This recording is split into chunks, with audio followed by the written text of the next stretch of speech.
Well, let me call the meeting to order. And good evening, everybody, once again. Glad to see everybody. Been looking forward to this training. We were trying to do training on, through the internet, kind of like homeschool style. And it would, of course, be great if y'all could come to Charlottesville. We can see you in person, but, we got to take what you can get. We do have a couple little housekeeping things we have to do. So trying to think, I guess I still need to take attendance. So Max, can you do the roll for us, please? Sure. Yep. Ms. Carpenter, Here. Mr. Brown, Here. Mr. Watson, Present. Ms. Gilmore, And she seems to be Yeah, I here. don't know but- if she's her name is up there. Yeah, I'm gonna I see. send her a text. I talked to her a couple of hours ago. And she Okay. said she was coming, and her granddaughter had worked with her on Zoom. And she got this far, but I don't know, she might be having trouble with Zoom. Okay, and I'll just finish calling the roll. Okay, Mr. sorry about that. Mendez, that's all right, Here, yep. and Mr. C. Your volume work, Philip? He's good. I'm present. Okay. All right, thank you.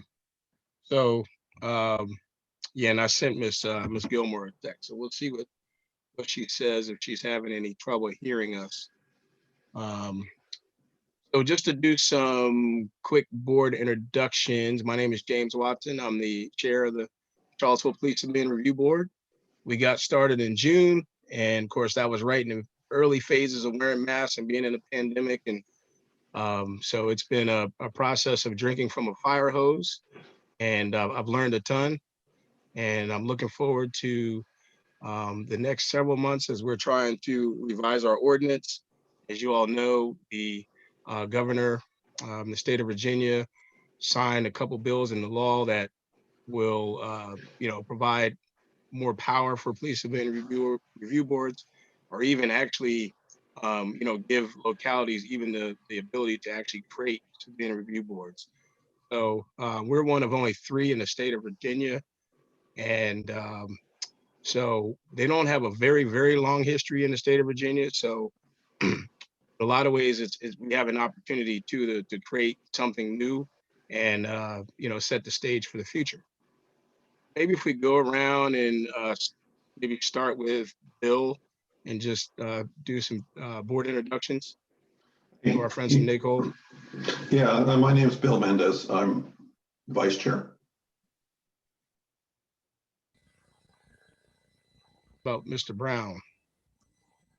Hi, Cammy and Liana. Bellamy Brown, member.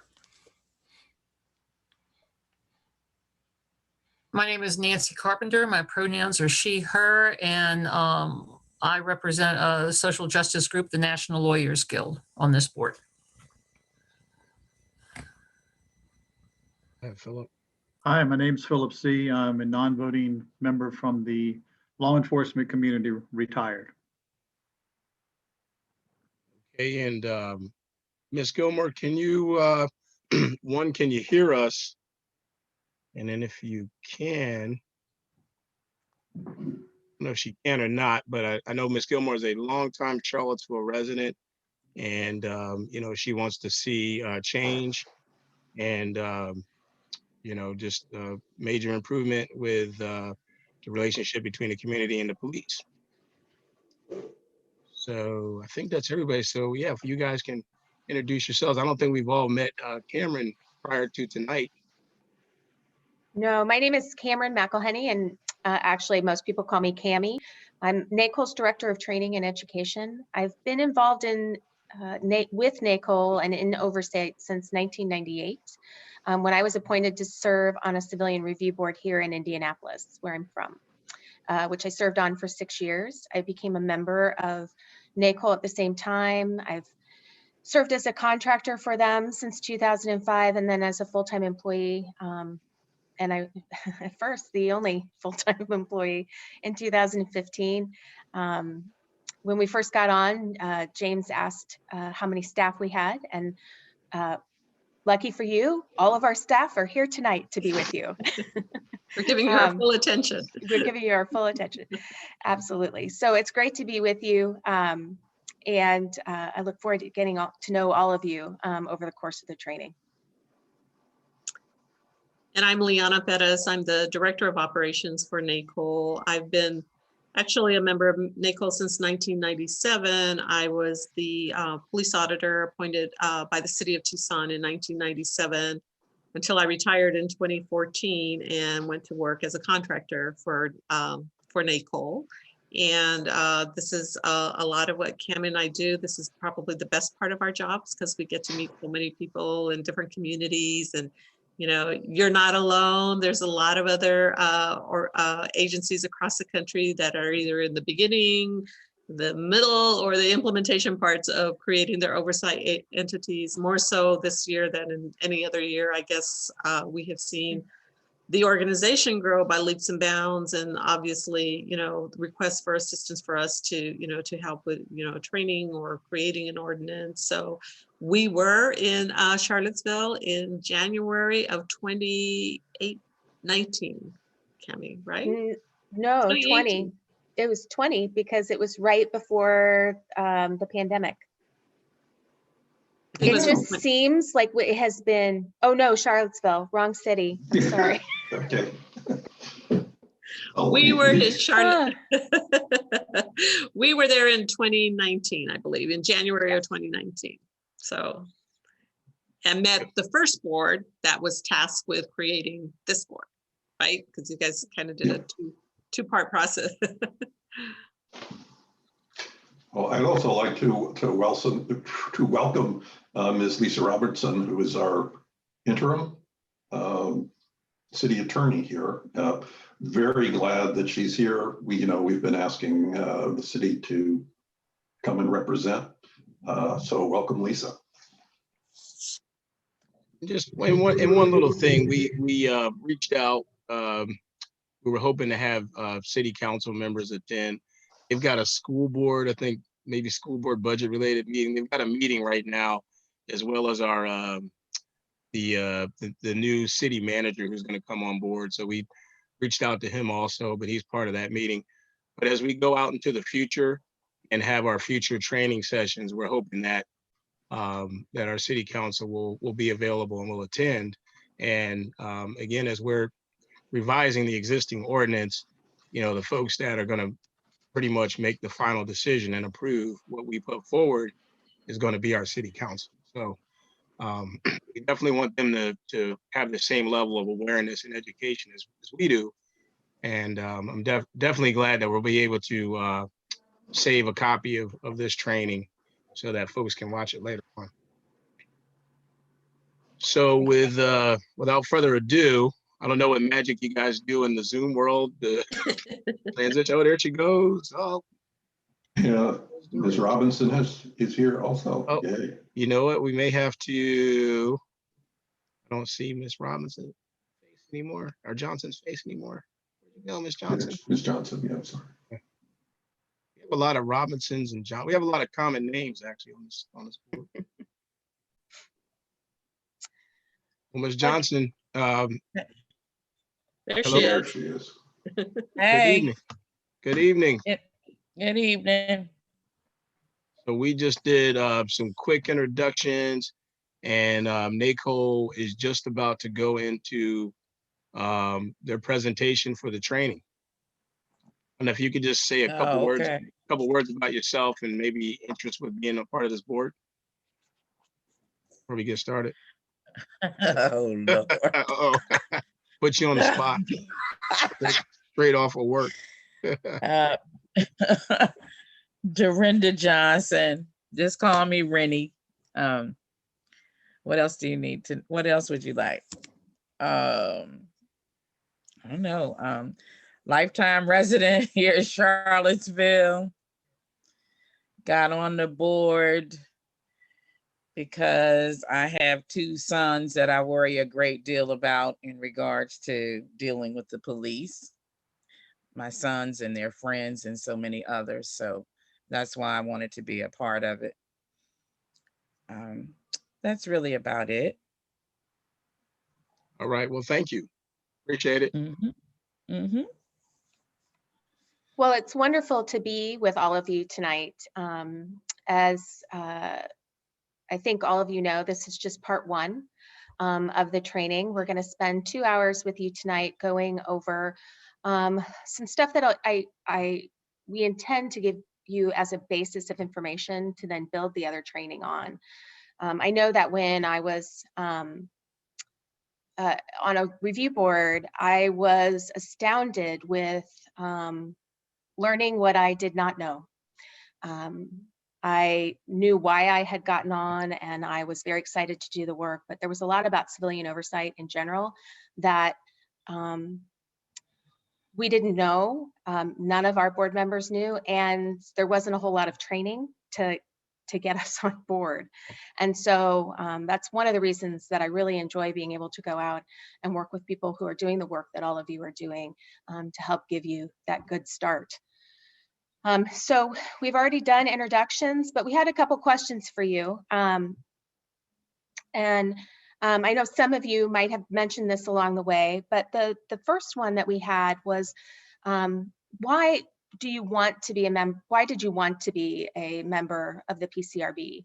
What drove you to this? And then we also, to help us guide as we continue putting together the rest of the trainings, what do you hope to learn or get out of this training process? So if anybody would like to kind of start with those questions. I'll start. Mhm. Okay, well, of course, I just said that one of the reasons, or one of the main reasons I wanted to be a member was because of my concern of, I have 2 sons and they're young adults. And so I have a concern on how the police interact specifically with young Black males. So that was the reason why I wanted to get on. And then what I'm hoping to learn during this training process is a whole lot of what I don't know. I know what I'm passionate about, and the rights of others and the people that are primarily affected by the unfairness of policemen, but the correct way for it to be addressed, and how do we learn to work with the police department? How do we learn to work with city council when our concerns, or my concerns are that we really don't have the support of either? So I would like to see, or like to learn, ways of how to deal with the difficulties of not having the support that we need in order for us to function the way that we need to function. Great, thank you for that. Anyone else want to jump in? Well, I got interested because I really think that in this community, even though it doesn't seem like it, that the police are sometimes out of control in what they do. And the national conversations that were happening in 2017 and 18 about how police interact with not only minority groups, but with other groups as well, as to how they police and what they police and who they actually police for. And knowing that we had a council that was interested in creating some strong civilian oversight, and had a good group, that first group, paving the way, and hopefully can move that forward. Thank you. Thanks, Nancy. I've been only lived in Charlottesville for about 3.5 years. When I came here, one thing that impressed me was the extent of seeming conflict and sort of mistrust of the police department. My daughter works for a nonprofit that deals with mental health issues, particularly mental health legal intersections. And she kind of alerted me to a number of problems with the existing criminal justice system that she wanted to address. And she started me off with pointing me towards some data and some information that I could do little analyses of. And since I'm a data guy, that's what sucked me in. What I want to learn in this process is how it kind of all fits together. The established boards, at least on paper, seem to have this kind of very well organized relationship between the city government, the police department, and whatever the police oversight organization is. And I would really like to know the best way to achieve that kind of balance and maybe even harmony.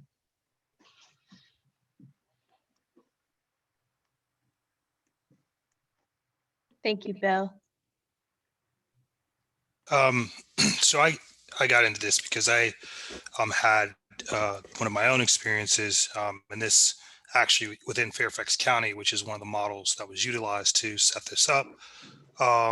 And I recognized immediately just how thin that line is between, someone's having their rights and having them not violated versus having them violated. And you go down this course throughout the justice system that not everybody has the means to navigate through and come out unscathed. So that was my initial impetus for it. And I think that, I don't know, I think it's a good, it's a solid mechanism that the community needs, not just in Charlottesville, but across the country, obviously, because there is that distrust from what we've seen throughout the nation regarding policing.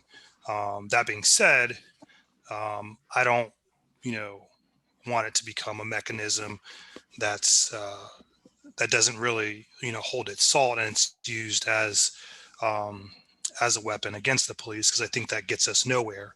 I want something that both the police and the community can rely on to have their needs addressed. And so I wanted to be a part of that process and setting up something that's credible, that all stakeholders can rely upon. And, it accomplishes that job of maintaining, constitutional liberties and others that it needs to do. And so as far as what I hope to learn throughout this training process, just how do we set that up in a way that it's not, that it's credible, that it's not antagonistic, that we are able to foster the relationships that we need, that both the community and those in policing can rely on it as a truthful, reliable mechanism for getting whatever falls through the cracks. Great. Thank you, Bellamy. Right. So going back to my childhood, most African-American families have to raise their sons in a certain way. I remember my parents, when I was about 12 or 13, beginning to warn me about how I needed to act when I went into a store, and how my hair looked. Of course, now I don't have any hair, but we were talking about hoodies, not wearing a hoodie in certain places, 30, 35 years ago, way before Trayvon. I remember when I was about 17, 18, and I got my license. I think within that first year, I got pulled over about 5 times. And I wouldn't tell my mom when I came home because I knew she wouldn't let me drive anymore. And maybe I was speeding sometimes because I was 17, but I would get, pulled over and asked where I was going, where I was headed, what I did for a living. And I was driving my dad's car, so a little bit nicer than, what a young kid would have, but there was no reasons I should have been asked those questions, made to get out the car. Now that was when I was in high school. That was also when the Rodney King incident took place. And, I grew up in the Philadelphia metro area. So there were actually quite a few events like that in the big major urban metropolitan areas. Those types of events don't always make the national news, and you didn't have cell phones at that point. So people would, protest and explain what was going on, but there was never any footage. And then, you know, years and years later, when I became an old married guy with kids, and the cell phones came out, and I'm seeing Philando Castile and all these people losing their life, going on and on. And then I look up, and we had this crazy riot in Charlottesville. I'm in my home in downtown with my family, and there's like Nazis walking around outside my house, or not directly outside, but within a close distance. And I never thought I would see something like that. And, you know, in my life, I've been able to experience some really awesome things. And, you know, got to go to the University of Virginia, graduated, did all that. It's just like, I need to give back. And what I saw on that day in August, you know, is not the Charlottesville that I know we're capable of being. And I don't think that completely represents the city, but I felt like I'm in a position now in life where I can do something to give back. And you know, this opportunity, hopefully, it's been challenging, been very challenging. Probably one of the most challenging things I've ever been part of. But hopefully, this is an opportunity to bridge some of those gaps, to you know, bring the police and the community together, to, you know, see people from this community become part of the police force. You know, how do we do that? You know, we're trying to figure it out. I'm hoping through training with you all, we'll learn some of that. But, you know, I've got 2 children also. I want them to be able to go up to the Dell like I used to, shoot baskets, and walk home without being stopped and frisked, you know? And right now I can't, you know, I don't have a good warm feeling that, you know, that won't happen. So, and I'm not anti-police. I work for the military and I love my civil servants, but, you know, something's got to change. So looking forward to it. Looking forward to the training. Thank you, James. Yep. Can you guys hear me? Yes. Okay. Well, my reason for being here is, yes, I'm former law enforcement from a family of law enforcement and military. And I was fortunate in my training that law enforcement has rights and responsibilities. They are a servant of the taxpayer. And oftentimes you find that the citizenry, they really do not know and understand their rights and responsibilities. And after I left law enforcement, I actually became a government and economics teacher. So all too well learned and saw how, as you're teaching students, it wasn't in the textbooks as to, okay, there is a right and a responsibility, but how does that really work in the real world? And then how does it work for different classes of people, depending upon where you were? So at least I was able to get that point across. And that's my goal for being here is, again, y'all have heard the unity pleas, but we are in this together. And the police have out there understand that there are rules, procedures, rules of evidence that they have to follow. And the citizen has rights. And oftentimes, you know, for example, where are you going? Why are you on the street? Well, that's a fishing expedition. And really, legally, the person does not have to answer the question unless there's a situation that's involving questioning or a potential suspect. I mean, are they in a custodial setting or are they not? And oftentimes, what folks see on TV, and a lot of the laws, as you know, and policies and procedures or practices are misrepresented on all these cop shows. And then that gets transcended to the public and they do not really know. And so it's just, my goal is to, hopefully we can have dialogue with folks and understand what law enforcement is, what you're supposed to do here is protect the folks. But at the same time, there is a contract between, you know, I fear that the social contract between all people has been deteriorated quite a bit. And it doesn't help when people with authority abuse authority blatantly or just a little bit.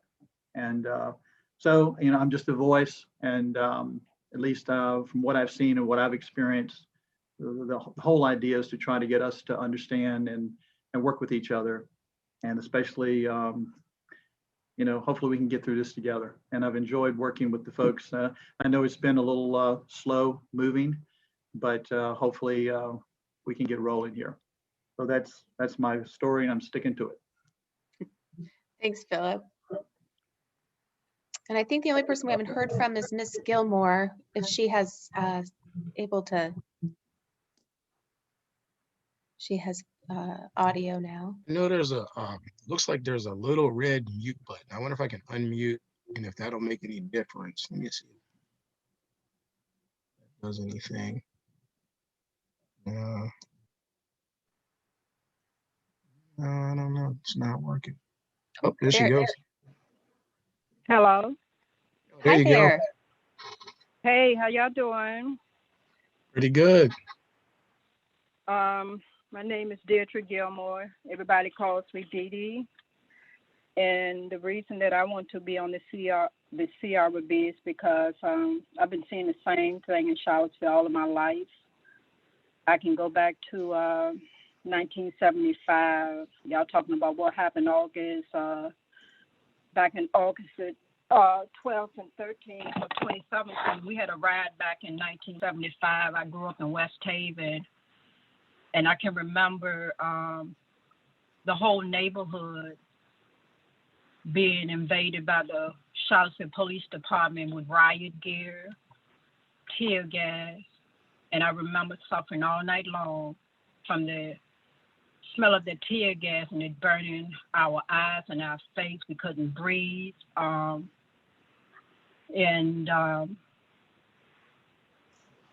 Throughout the years, I can remember the police just not having too much respect for people of color, Black and brown people. I can remember men being mistreated, women being mistreated, slammed around, being abused, being beaten. And it's not right. And for us, having too much change today, we're still dealing with the same problems. You have a system, to me, that is corrupt, that hold us to a higher standards than they hold themselves. They're allowed to take and misuse the law, which I do a lot of research, and I think there are times where the police don't even know the law. My son here recently was stopped and slammed a couple of weeks ago, mistreated, harassed, and it's the same old thing. My father's 84 years old, and he has stories that he can tell. So I want to be on the force because I'm all about change. And I think there needs to be accountability, not just to the citizens, but also to the police, for the police department. I think that the same standards that you hold us to, Charlottesville Police Department should be held to. And I think it needs to be accountability. And I feel like if there was some type of accountability, they wouldn't do half of the stuff that they do to us. I know things have happened over the years. I remember a young man that grew up with my children that was murdered on Page Street. What bothers me is when they mistreat us, like they used to mistreat my brother and his friends, that they get paid leave, which I call that a vacation. They get promoted. And I feel that if you had to come out of your pocket, with the mistreatment of us as people, instead of the city paying, and I'm getting a little off course, but this is what's on my heart tonight. If they had to pay out of their pocket, we could hit those pensions, they wouldn't do half of this stuff that they do to us.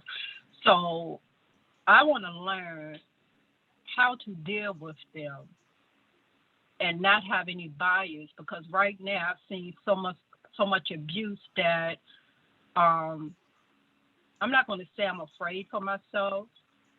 I'm oftentimes feel a little leery when it comes to my men, because I know what they're up against, and I just think it's so unfair that the same people that's supposed to protect and serve. That's not what they give us as Black and brown people. So I want change and accountability. Thank you so much for sharing that. And thank you to everyone for your willingness to share why you're here, and let Liana and I know a little bit more about what you're hoping to get out of this training. That'll help us a lot as we move forward. So Liana, I'll turn it over to you to kind of give everyone the overview of what we'll be doing tonight. So we know that you're all volunteers and that your time is valuable. And as much as Cammie and I try to get our training slides into a designated time frame, sometimes we go a little bit over. We will try and make up time if we're going. If it looks like we're going a little over, but we do have several training sessions scheduled with you. But tonight, as Cammie said, we want to kind of start with the foundational pieces because I think that'll help build the training going forward with you and be able to relate it to what you are doing as a board and what your level of authority is now, but also, what you hope to expand upon. So we have basically 12 hours training, but we're dividing it into 8 different modules, topics. So tonight we're going to cover, like I said, foundational things, the definition of oversight, kind of the history of oversight, and we'll talk a little bit about the models, even though, the models, can all be different. There's still some very foundational elements that, to each of the models that I think will be helpful as you go through your work. And then most importantly, we want to talk about the principles of oversight as well.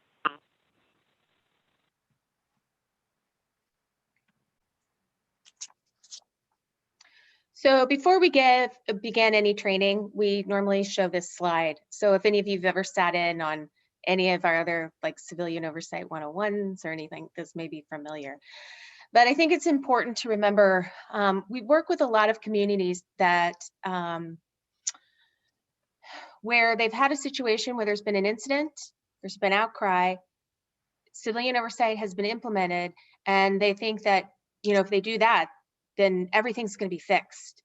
And from listening to all of you, I know that you all know that that's not the case.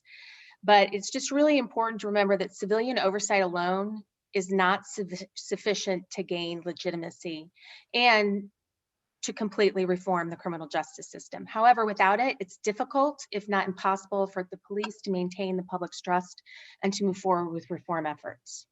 So if all of you can kind of keep that in the back of your mind as we move forward and as you do your work on the review board, I think that this will help set some good expectations for the work at hand.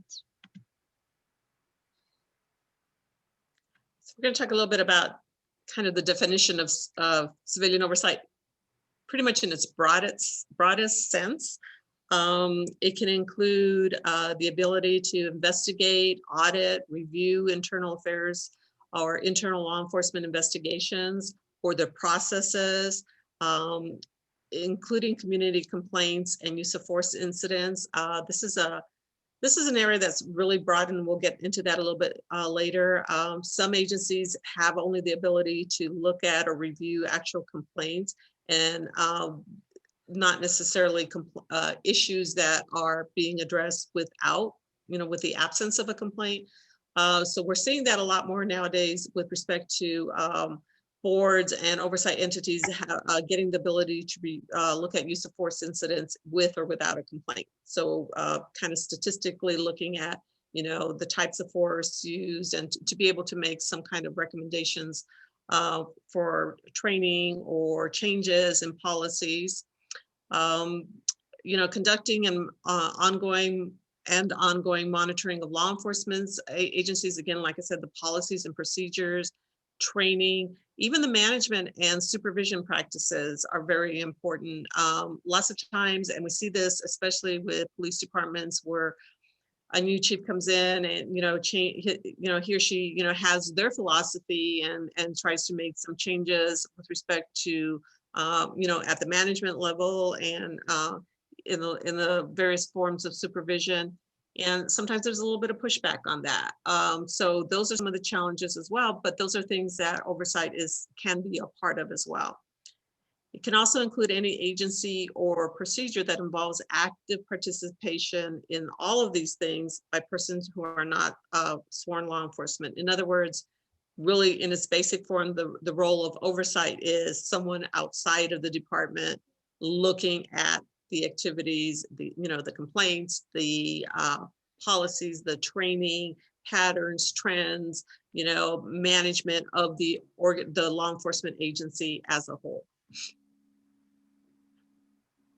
So a little bit of facts about the field. There's right now, we're counting about 200 plus oversight entities across the country. We've seen a substantial growth of that, as you can imagine, in the last 6 to 8 months. I will tell you that no two are alike. And really, the reason for that is primarily because so many of them, they're operating in different states where sometimes state law can be the impediment to the level of authority or jurisdiction that those agencies can have. And you all know about that, as James mentioned, with the changes in your state law, things can change. There's some other states across the country. State of Washington, for example, is doing something very similar to what you just did in Virginia. Most large cities have oversight agencies, but a growing number of small cities as well. We talk to communities with as few as 20 to 50 officers that want to create an oversight agency. We were on the phone earlier today with an agency that you would think would be robust. They have 4,000 officers, and their oversight mechanism is falling short of the community expectations. But like I said, I'm in Tucson, Arizona. 100 miles east of me or west of me rather is city of Phoenix, which is the 5th largest city in the country. No oversight. So there's a mix across the country. Many of these agencies begin as a reaction to a specific incident, as Cammie said. Sometimes it's a particular scandal or something that becomes public, or even sometimes multiple incidents in a short period of time that cause the agency to be created. Some oversight entities have been featured in US DOJ, that's the US Department of Justice settlement agreements with respect to particularly those that have been investigated by the Department of Justice, enter into a settlement agreement with the community to affect change. And we had been seeing more and more of those under the prior federal administration. When I say prior, back under the Obama administration, with respect to having the requirement to set up some kind of an oversight mechanism or an inspector general to oversee implementation of settlement agreements or create oversight entities or mechanisms within the communities. We expect under the new federal administration that this may become more prevalent again, because I think that the value and the voice of the community that is represented with respect to the oversight entities is very important and a very critical piece of the oversight mechanisms themselves. So we feel that this is probably going to be more to come in that. But also what we're also seeing with respect to how these agencies are being created, they're not necessarily reactive right now. A lot of them are being proactively created. And as Kim and I mentioned, we've worked with a lot of communities. This last year, some of the communities we work with, they've been working on creating oversight for about a year. And it's not as a result of one incident, it's that particular climate or multiple incidents that they want to address and create an oversight mechanism that will work for them. And I'm sorry, I need to say that, if at any time, if you have specific questions, maybe we can write them down and answer them at the end, or if it's something that you think maybe we could quickly answer. We don't want to cut it, when we do these in person, obviously there's a lot of room for interaction, but we do have a lot of information, but we do also want to make sure that we answer your questions. So feel free to ask them as well. So, why oversight? The slide deck, yes, I think we can send you a copy of that when we're done too, in case we get cut short on time here. So oversight builds bridges between law enforcement and the public. I think a couple of you said that, that was kind of, one of the reasons you wanted to be on this board. It's interesting that, building bridges is not just, the community being able to voice their concerns and have those acknowledged by the police department, but the police also being able to, voice their concerns and understanding of, how oversight affects them. So, there's a lot of bridge building here. That ensuring greater accountability for the actions of both, individual officers and the law enforcement agency as a whole, because it's not, at the end of the day, what you'll see as you go through with your work, it's not always just about individual complaints or individual officer behavior. Sometimes it's really the accountability of the whole entity, the whole law enforcement entity. Enhances risk management, when you're putting in strong policies and making recommendations for change, making recommendations for training, oftentimes it can have the effect of reducing the liability on behalf of the, the city government and the law enforcement agency. Supports effective policing when the community trusts their law enforcement agency. It makes the law enforcement agency able to perform their jobs better because the community has that level of trust in them to share things, to be able to, solve, community issues, crime. There has to be that level of trust to have those interactions between the law enforcement agency and the community, which goes increasing that public, that next bullet there with respect to increasing the public confidence and the trust. That's key to everything that you do with respect to oversight. And again, and a couple of you mentioned this as well, it protects not only human rights, civil rights, all the way around, because that should be kind of, a tenet of, the work that you do, that is, always at the top of your, mind in the work that you do and the recommendations that you make. Treating people with dignity and respect, bottom line, in many cases.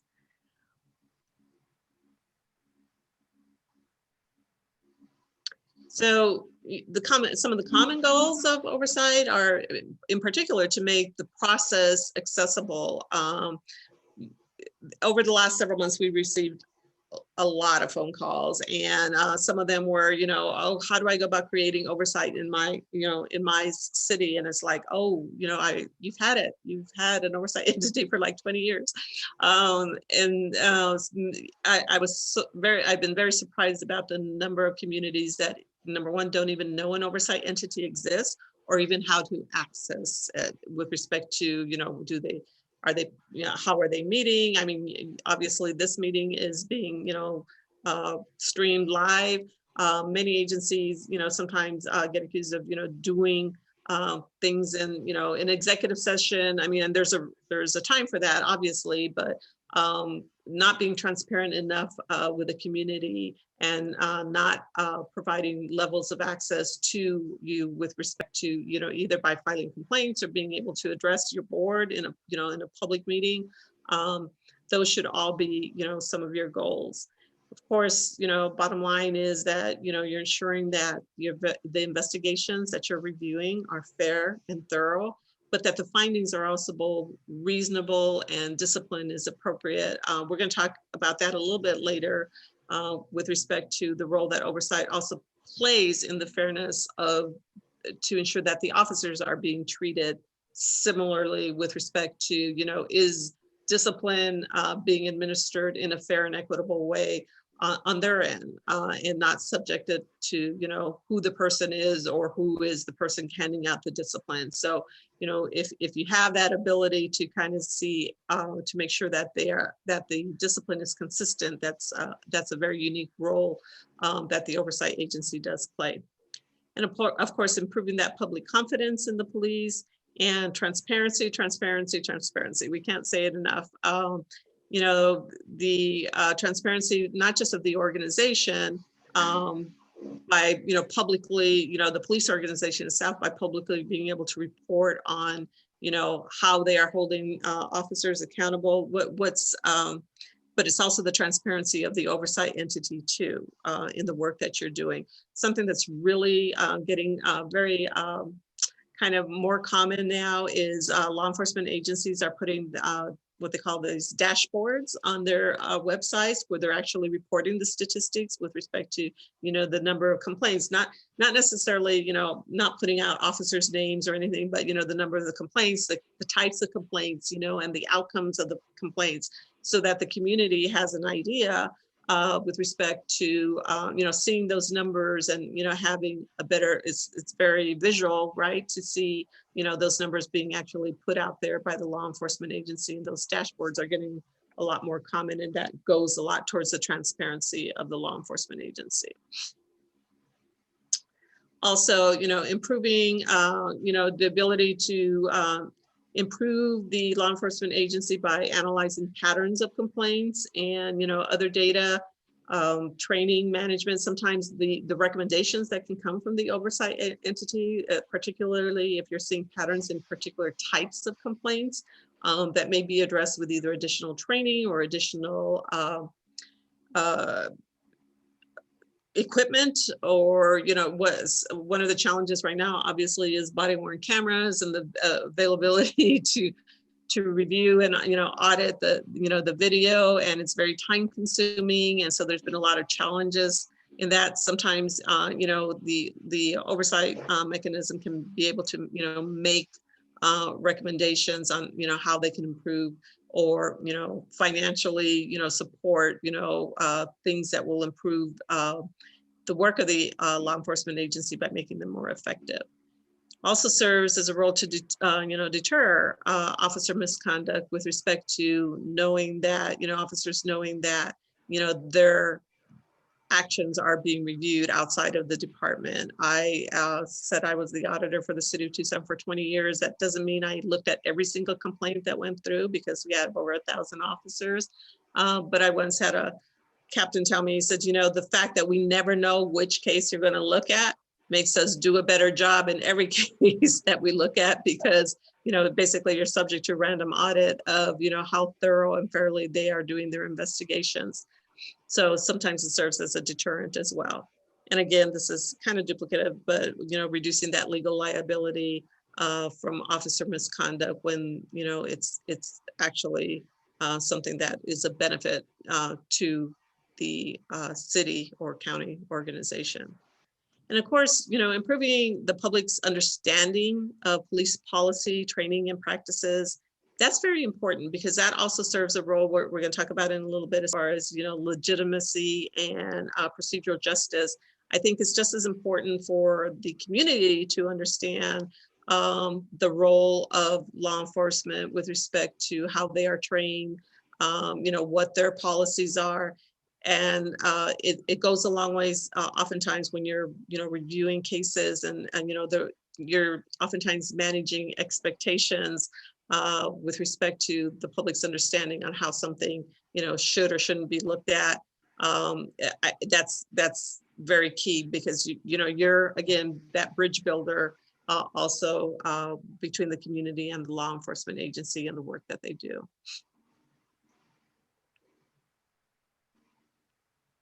So I think I mentioned this a little bit with respect to historically the evolution of oversight. It's been more reactive as a result of an agency being created after a high profile incident or scandal. We have some agencies that have been in existence for 40 years. And, you know, right now they are in the process of going back and kind of reevaluating, because they recognize that in creating their entity years ago, sometimes they may have limited, you know, their ability for some of the things that are, you know, at the forefront right now, where they could actually, you know, have a level of involvement to affect change. So, but most of the agencies up until, I would say, probably between 1980, and Cammie's going to talk about a little bit of a timeline right now, but I would say probably between the 1990 and 2000, I believe, you know, many of the agencies were created more as a result of something reactionary. They responded to mostly just individual complaints, you know, reviewing policies, you know, and complaints it wasn't as broad as it is now. The emphasis was just really on, you know, violation of, you know, a legal policy, or, well, not legal policy, a law, right? Whether or not an officer violated a law on how you're looking at complaints. It's often viewed, was often viewed more as an adversarial process, administrative process. I always used to get the question asked of me, you know, whose side are you on? Because sometimes if I, my finding of the particular review was that, you know, I agreed with the outcome of the law enforcement agency, it, you know, was perceived that, oh, you're siding with the law enforcement agency. And sometimes it's, you know, if it was, no, something's wrong, this isn't a fair and thorough investigation, then I would get the opposite. Oh, now you're siding with the complainants. And, you know, ultimately it's, you know, you're an advocate for the process, that the process is fair and thorough all the way around, and whatever the facts support is how you should base that the findings should be based on that. So, and that takes a lot of the adversarialness out of the process. You're an advocate for the process. You shouldn't be putting yourself in an adversarial position. Many of the oversight agencies that were historically created, you know, several years ago, had the ability to recommend sanctions for individual officers, but did not have the ability to implement them. And we're still pretty much seeing that. Not very many oversight agencies have the ability to implement and administer discipline. And really the role of oversight was really more of a reliance on deterrence. The fact that the oversight agency existed was viewed as a possible deterrent to misconduct. And now what we're seeing is that these agencies that are being created are more proactively being created. Many of the communities that we've been talking to of late will first start out and say, we don't have problems, which I believe they do, but not to the extent that maybe some are recognizing. But we want to have something in place for when, you know, as our agency grows, or, you know, our community grows, and we know that perhaps there are things that we are overlooking, but we want to proactively create something to put something in place. Some are under, I would say, a legal mandate to create things. We've been talking to the state of New York. Their governor has basically mandated that all law enforcement agencies, with respect to the elected officials, have to create a plan and submit it to the governor's office on basically how they plan to create some kind of check and balance, if you will, or oversight, or reimagining, you know, the police department, large or small, within the state of New York by, I think it's April of this year, in 3 months. And they were only given like 6 months to do it. And, you know, what accountability mechanisms, et cetera, they will put into place. And basically the motivation for that is, you know, their funding from the state level. So they are pushing that. So we have a lot of small agencies right now proactively creating it, but creating it because you know, there is a higher push, if you will, with respect to their funding being in jeopardy if they don't create something. But proactively, you can identify underlying issues, because sometimes it's not necessarily the immediate action of an officer or inaction of an officer, but there could be an underlying issue. Maybe training was an issue, maybe supervision was an issue, but by proactively having the ability to look at things proactively puts you in a position to kind of look at the bigger picture. You focus more on organizational change. You can concentrate on the reduction and prevention of misconduct. I always used to say I would rather prevent a complaint from being filed than to actually have to go through the process, because it is a disruptive process. It's uncomfortable for the complainant. It's uncomfortable for the witnesses. And, it's, and sometimes it can, seem like it takes forever from, time of, the incident to, ultimate resolution. So if you can do as much ahead of time to be preventative and proactive to prevent misconduct from happening, you're all the better for it at the end of the day. Building partnerships with law enforcement with respect to, I mean, that's how a lot of these agencies are being structured right now with respect to having the law enforcement agencies be a part of a lot of their community outreach efforts, and, special programs that they're pushing out, in particular with, working with disadvantaged communities, working with, the homeless population or the youth population, those partnerships with respect to, programs and so forth that they could push out together, gain a lot of trust within the community, which brings us to the bridges between law enforcement and the greater community, which is where you would, hope to, to get yourself, especially in communities that have had a long history of, conflict and mistrust and challenges between the law enforcement agency, and the members of the community. And sometimes it's going back, and I mean, we've heard some, some of your comments earlier, it goes back a long way, and those are hard to overcome. And that work is hard to do. It takes time.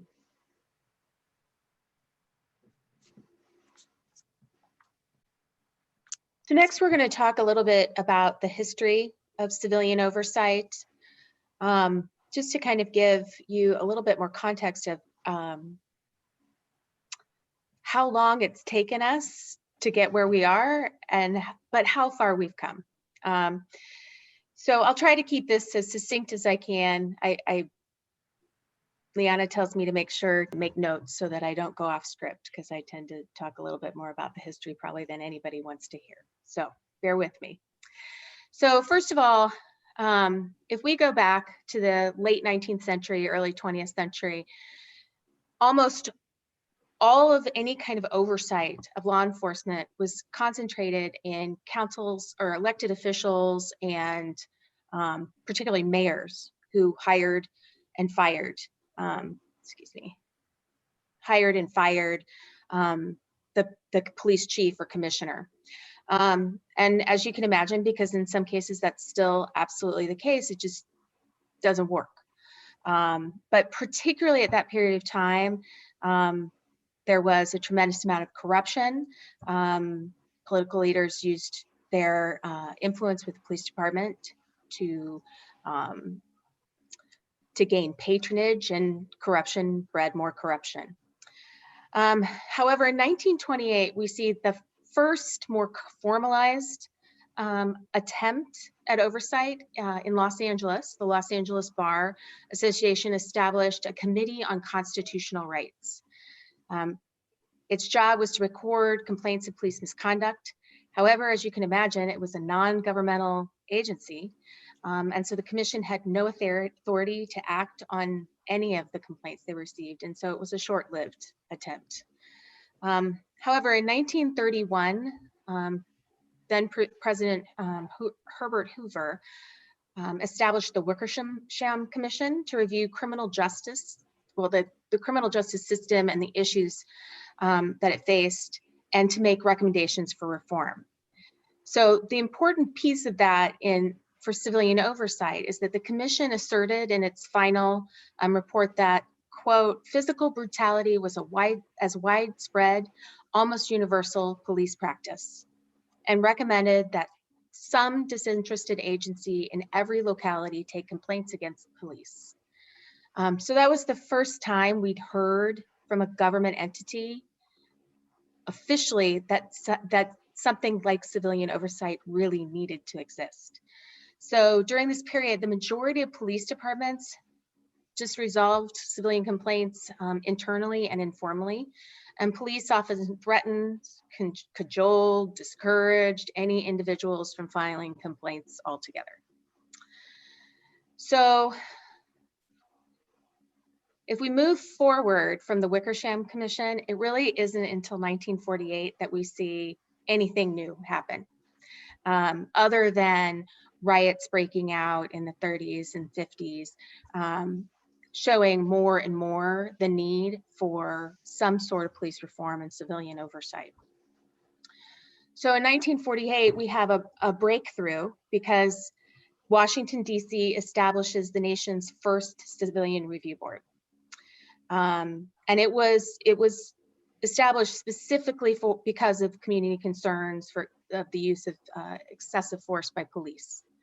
And it also was due largely because of lobbying efforts by the Urban League and the National Conference of Christians and Jews. So the District Civilians Review Board consisted of 3 volunteers tasked with reviewing and recommending the disposition of all complaints referred to it by the Chief of Police. So first of all, you can understand that they probably didn't receive all of the complaints. It had very limited visibility. And in the first 16 years of its existence in DC, only reviewed 54 cases. So it didn't have a whole lot to do because it wasn't receiving the complaints.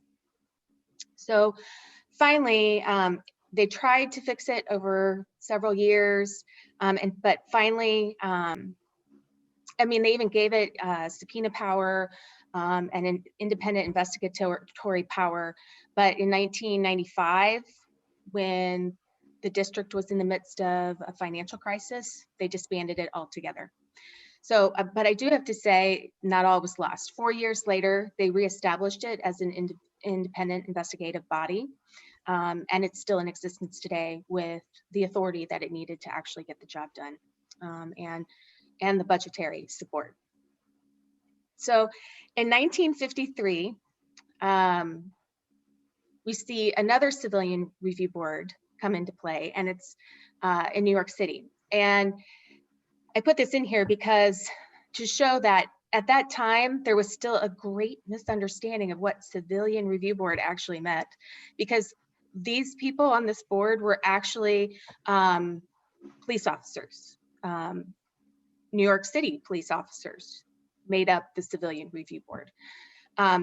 So as you can imagine, there wasn't any effect from the review board at all.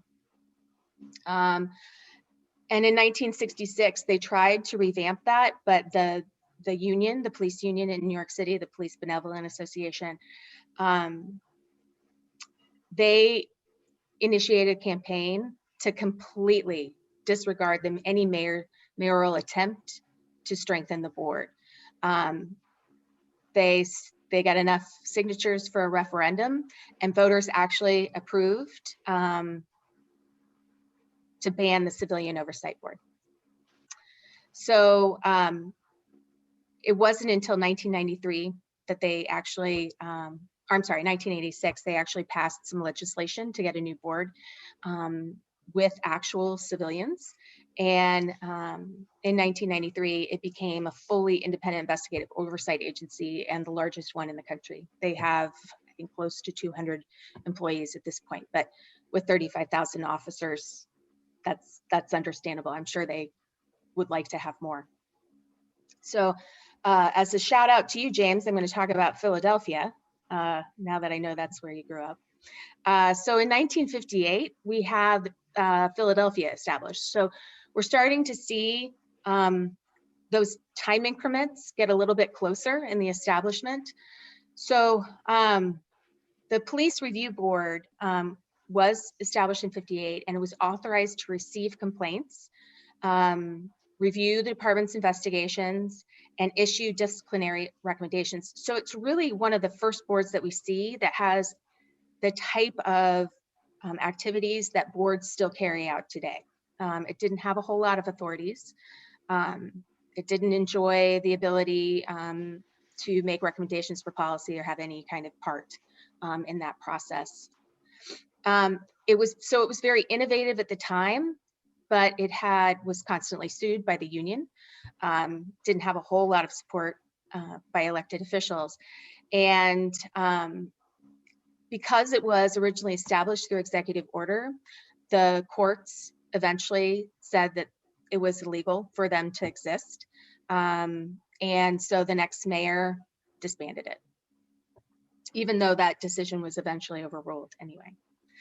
So next we have, in 1969, the Office of Community Complaints in Kansas City was established and was authorized by a state statute to hire professional staff to receive, review, and mediate complaints. And that addition of mediate, that's huge, because that's the first time that we see mediation really put into this process. They also were able to analyze and make recommendations regarding all external complaint investigations conducted by the Kansas City Police Department. So they are still in operation. So they are the longest continually operating oversight agency in the country at this point. And there have been few changes to their authorities over the year. They're operating very similar, yet with a bigger staff than they were in 1969. So then let's jump to 1973.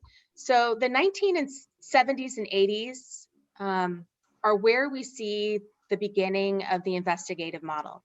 So what's significant about the Berkeley model is that it's the first oversight agency. Well, it's the first in a couple of ways. It was the first oversight agency established through voter referendum, and it's also the first investigatory authority oversight agency in the country. That same year, we also saw the Detroit Board of Police Commissioners established through voter referendum, and they were one of the first that were able to also set department policies, as well as the independent investigation. So then we also, in 1980, all of a sudden we see more civilian, well, so by 1980, it seems almost sad. There were only 13 civilian oversight agencies in operation at that time. But we also saw, of those, we're seeing them in cities more on the West Coast. Originally, they were all mostly concentrated up in the Northeast, and then we slowly started moving west. So San Francisco came online in 1982. And these decades, the 70s, 80s, also brought about independent oversight of federal agencies, which we hadn't seen previously. And that included the Federal Bureau of Investigation and the Department of Justice, which came about through the Inspector General's Act of 1978, where Inspector Generals were established to actually overview some of the things that the FBI and the DOJ were doing. So by 1980, or I'm sorry, by 81, the level of success of civilian oversight was starting to be looked at. And what they were starting to see is that what we still see today is that more authority often means more success. If they have no ability to do anything to create a front end accountability mechanism, that they tend to be less successful overall. So jumping on forward to 2000, in that 20 years, all of a sudden we see that we have more than 100 oversight agencies throughout the United States. So during the 90s and the 2000s, we started seeing models, which now we mostly refer to as the auditor monitor models, come online. And they, unlike everything before them, really focused on systemic issues rather than just that reactive piece where they're talking about an incident happens, we investigate it, we review it, and that's it. The auditor monitor model came online so they could actually look at some systemic issues and then produce changes, systemic changes as well.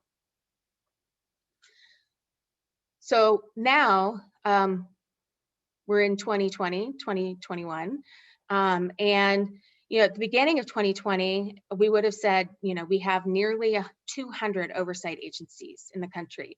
And when we talk about those, we're talking about ones that are actually established, a few of them through executive order, but mostly through some form of enabling legislation, such as ordinance or charter amendments. what's interesting is that since June, Liana and I alone have spoken to over about 130 different jurisdictions throughout the United States who are looking to establish oversight. And that has been members of community, elected officials. We've also talked to some who have, they're ready to revamp their existing model, and that's also included in that number. And so we have in the next year the ability to double potentially the number of oversight agencies that we started with in the year 2020. So it's quite an exciting time for civilian oversight. It's also exciting because what we normally had thought of as civilian oversight of law enforcement is expanding. Our oversight community has expanded now to include those who also are working very hard to expand jail and prison oversight in the United States. So it's just a really exciting time that this type of way to look at reform and bring about systemic change is really taking hold, and people are taking notice of it. So thank you for bearing with me as I get excited about history and how we started here. I think it gives a really good basis of information. I know that when I started on the review board and I actually went to my first NACOLE conference, it was just a couple of months after I had been appointed, and I was astounded by the fact that, wait, I'm not the only one. Indianapolis isn't the only one that's doing this, because we just really hadn't heard about anybody else doing it. No one had talked to us about how to do the work. And so it's just really, I think, great to know where you fit in this timeline and this movement. So with that, I will turn it back over to Liana. So I want to talk a little bit about the different models in the United States, but I first want to talk a little bit about legitimacy, because that is going to be kind of the foundation of the work that you do, because it'll be very important. Legitimacy and credibility, those are the first things you almost have to overcome as a newly established agency. So let's talk a little bit about legitimacy, though, from the perspective of policing. So the belief basically that the police are trustworthy, honest, and concerned about the well-being of the people that they deal with, that the police authority ought to be accepted. People should voluntarily accept police decisions and follow police directives, and that they should comply with the law and cooperate with the police. So that's from primarily, I would say, and Philip, you can you can correct me if I'm wrong here. I mean, that is often foundations for the training that happens in law enforcement agencies, or historically how officers have been trained as far as what gives them their legitimacy and authority. On the flip side, the legitimacy for the oversight mechanism is, the belief that the oversight agency is trustworthy, honest, and concerned about the well-being of the people they deal with. Oversight and its authority ought to be accepted regardless of the model of the oversight entity, like we're going to talk about here in a few seconds, with respect to the different models have different levels of authority. That people should accept the oversight agency's decisions and recommendations. And again, that's going to go with, the credibility that you establish as you work through your level of authority and reviewing cases and making recommendations. That they should comply with the law and cooperate with the oversight agency. So kind of two different, not parallels. I mean, there's different dynamics, right? From the police perspective, from the oversight perspective, and how do you work together for the better good of, of the community and making change. So what shapes legitimacy? So really it's, individuals, views about legitimacy and dealing with the police. and whether people are whether the police are exercising their authority in fair ways. And that's really that whole other term of, we're not going to talk about procedural justice necessarily tonight, but we will get into that a little bit more. But a couple of you, mentioned it, and, in your comments earlier, as far as, that level of fairness and, how people are, being held to different standards, being held to different levels of accountability. The quality of the decision-making, are decisions made fairly and in a neutral and unbiased way? And this goes both for the police side and obviously, for law enforcement, but also, for the oversight entity, because these are going to be challenges that you're faced with as well. The quality of treatment, as far as, are people being treated fairly, respectfully and courteously? Procedural justice sometimes is often more important than the legal outcome of, people's encounters and experiences. And like I said, procedural justice is, are you consistently applying your level of authority and the manner in which you operate, fair and equitably? That will be something that you will be under the microscope for as the oversight entity as well, because there will be that expectation from you as the oversight entity that you're representing, the voices of the community, but also in a fair and just way for all involved and affected. So the different type, before we talk about the models, I want to talk a little bit about the different types of authority that the models are given. So sometimes it's by statutory authority. In other words, by the ordinance, state and federal law. We talked a little bit about, some of the changes that are being made in different states, state levels, particularly in your state, but also in others, what is occurring right now, that many states are trying to remove some of the impediments to giving oversight agencies a little more authority. The foundation of that statutory authority is usually reactive, based on, it's driven by the authority that's given to you by the law or the ordinance or the city charter. Problem driven, in other words, are you, what issues are you trying to address with respect to how complaints are being handled, or is it, systemic issues? And, again, this is kind of like more reactionary to particular incidents. Focus on accountability and punishment, which is not what we would recommend. I mean, yes, definitely focusing on accountability, but I think the more effective oversight mechanisms, their level of authority gives them the ability to, make those recommendations for systemic changes and not in like I said earlier, not in an adversarial role. Command and control, the lawful use of authority, and measuring numbers and results. So, there's going to be those performance measures, and we're going to talk about this in other trainings with respect to, your reporting and, it is your statutory authority. And I know we've read, through your ordinance, and I know that, there are some things that you may be changing as well. But one of the critical authorities that an oversight agency can have is actually the ability, or the requirement rather, to produce reports, produce, either annual or semi-annual reports on, how much, the types and the numbers of outreach that you're doing, how many complaints have you reviewed, what is the outcome of each of those, of the complaints that you are reviewing.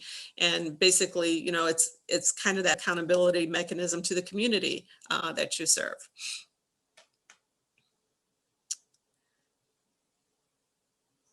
So on the flip side, the type of authority that is given based on legitimacy is based on, community expectations and values, right?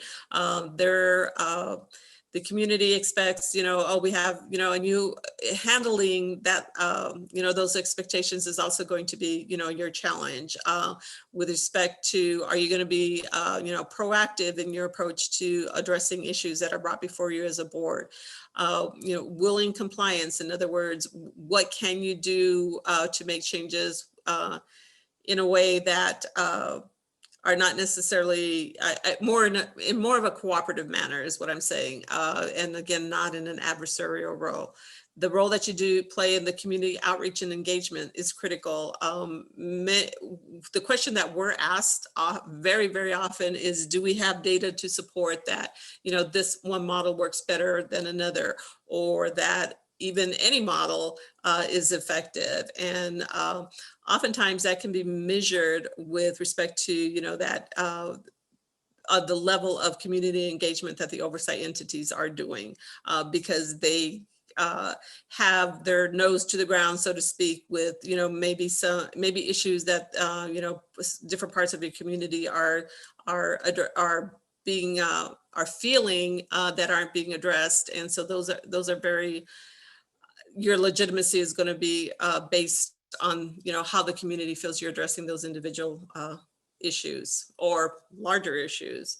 The quality of the process sometimes is as important as the outcome. In other words, do you have a process by which, we talked about this, the access to the complaint process, the reporting, the transparency, and, changing the conditions that can lead to police misconduct. In other words, the preventative stuff, can you put things in place that will prevent a complaint from, having to be filed, and being able to measure your success. Again, I kind of repeat myself here, but what mechanisms will you be able to put in place to measure your success?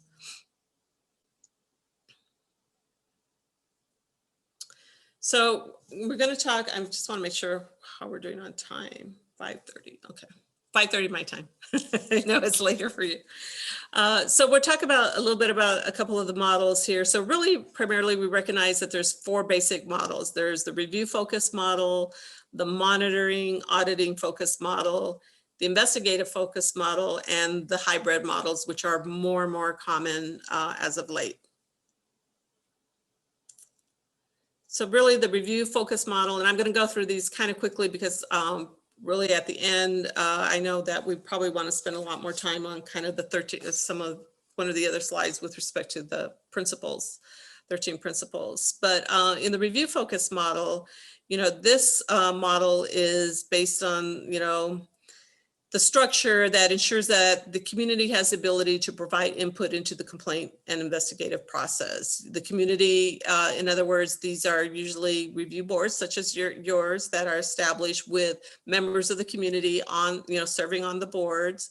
The community has a role in reviewing the investigations, so that increases the level of public trust because it's obviously somebody outside of the police department having that second look at how the investigations are being conducted.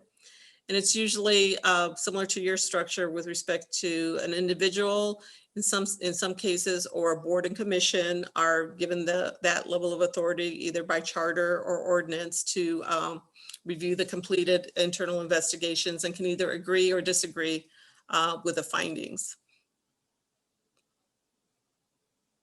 So the range of authority can be broad, like we said, no 2 models are really created exactly alike, but oftentimes there's professional staff that reviews the completed investigation and provides feedback to the law enforcement agency as with respect to the thoroughness or what is missing, or how are is the interviews being conducted, because you have the ability to review transcripts or listen to tape recordings of interviews of both officers and witnesses.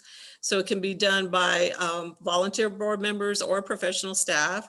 In some instances, they have the authority to require additional investigation if they feel the investigation was inadequate. So I believe you have that ability, reading through your bylaws, that if you feel, I know it's a process, several steps, but if you do not concur with the outcome of that an investigation was fair and thorough, there is a mechanism for you to send it back.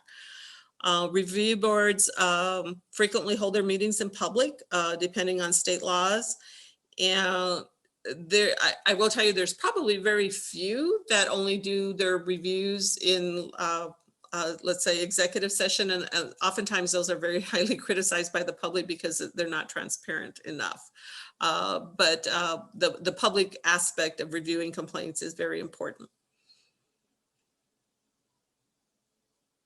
some of the strings are obviously, I'm sorry, Cami, go ahead. I was just gonna say, since we're providing since we have about a half an hour I left, know. if you are all okay with this, us skipping the strengths and weaknesses of each of the models, because we'll provide the slide deck to you, and then you'll have that. And then we can also answer questions about it at our next session, if that's okay, just to kind of streamline a little bit.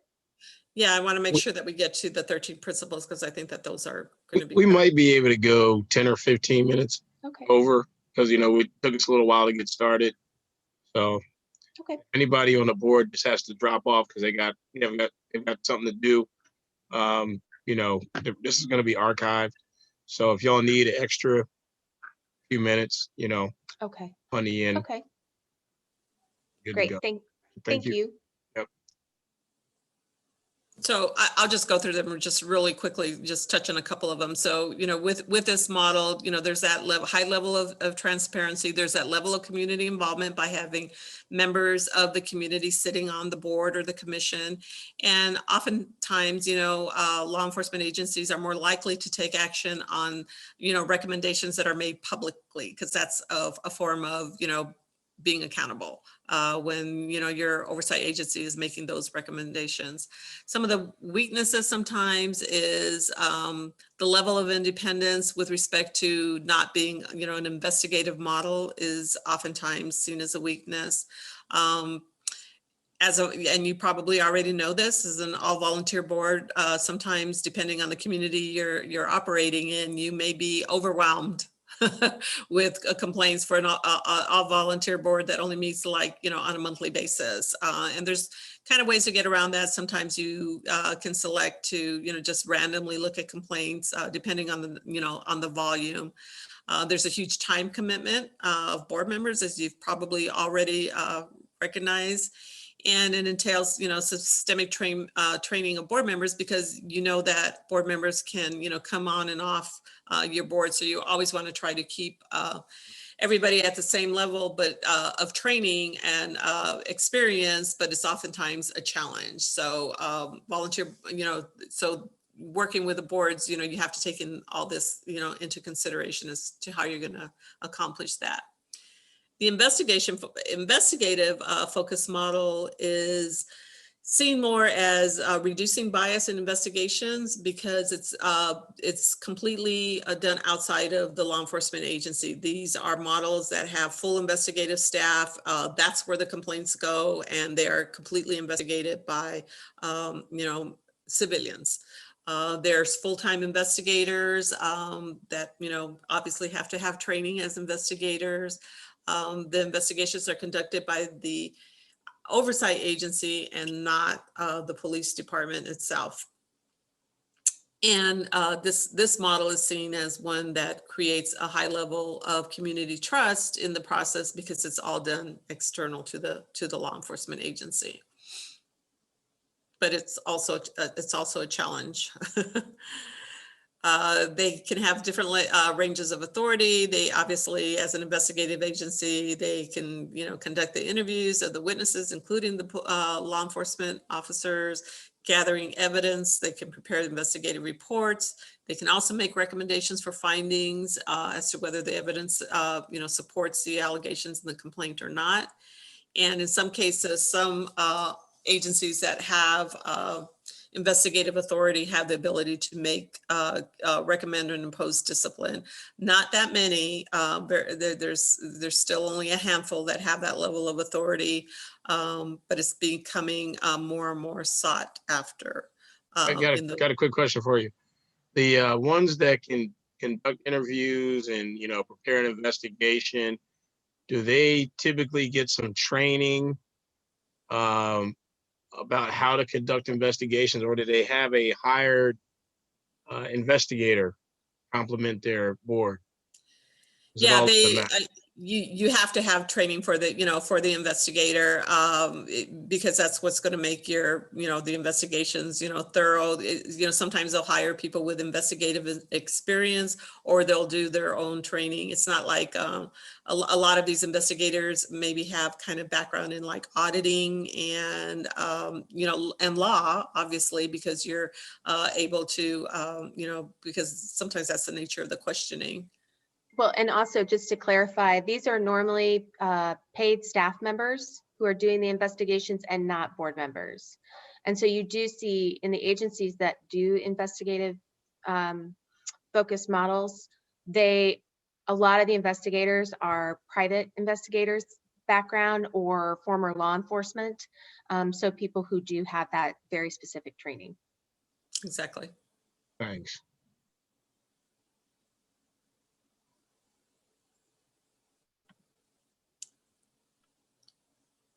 So some of the strengths to these models are, it obviously helps build the level of trust in the community, because these are all, investigations being conducted outside.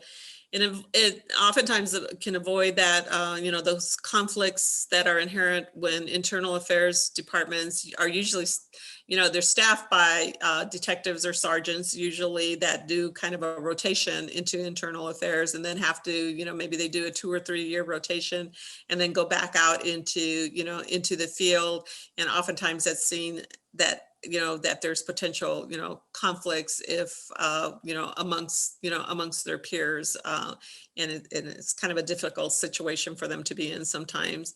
The strengths are, so I'm saying that having it outside of the agency by an independent oversight agency avoids those problems that are inherent within the law enforcement agency, within their own internal affairs units.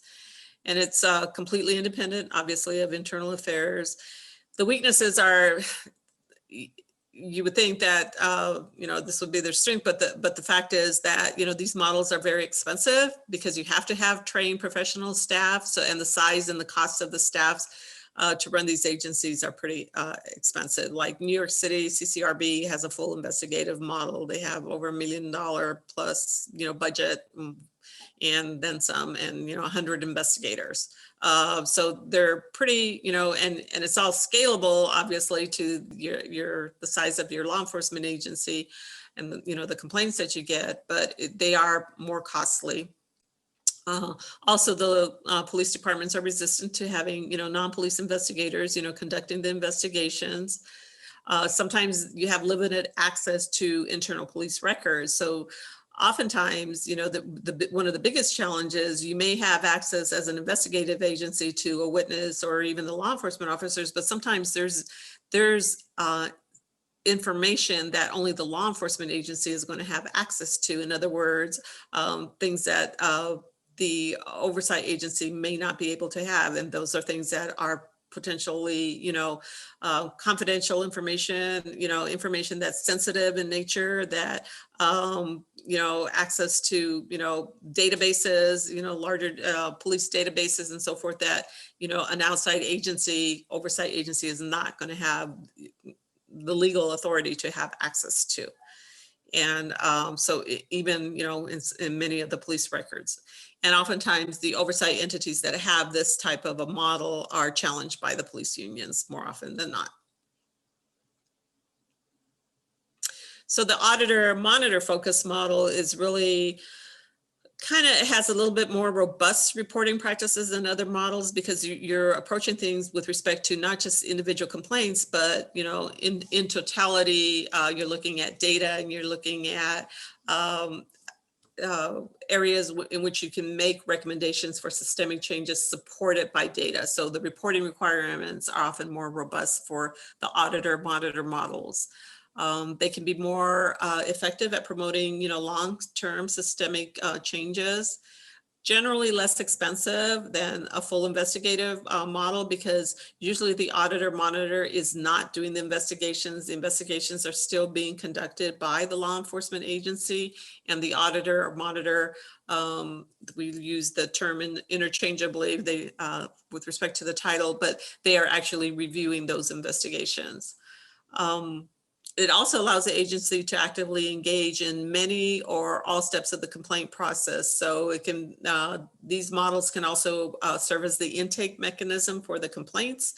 They can monitor an ongoing investigation. Many of the auditor monitors have built into their authority the ability to sit in and observe the interviews of the witnesses and the law enforcement officers.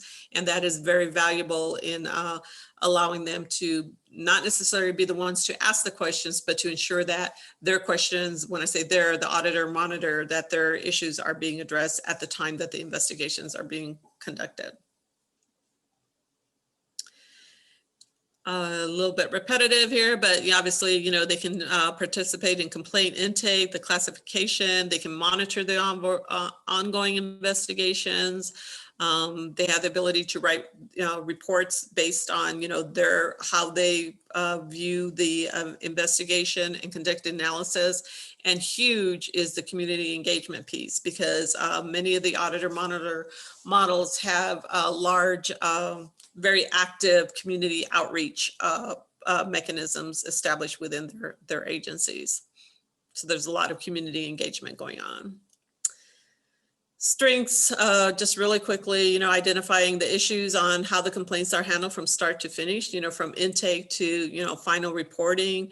They can identify systemic issues by, seeing patterns.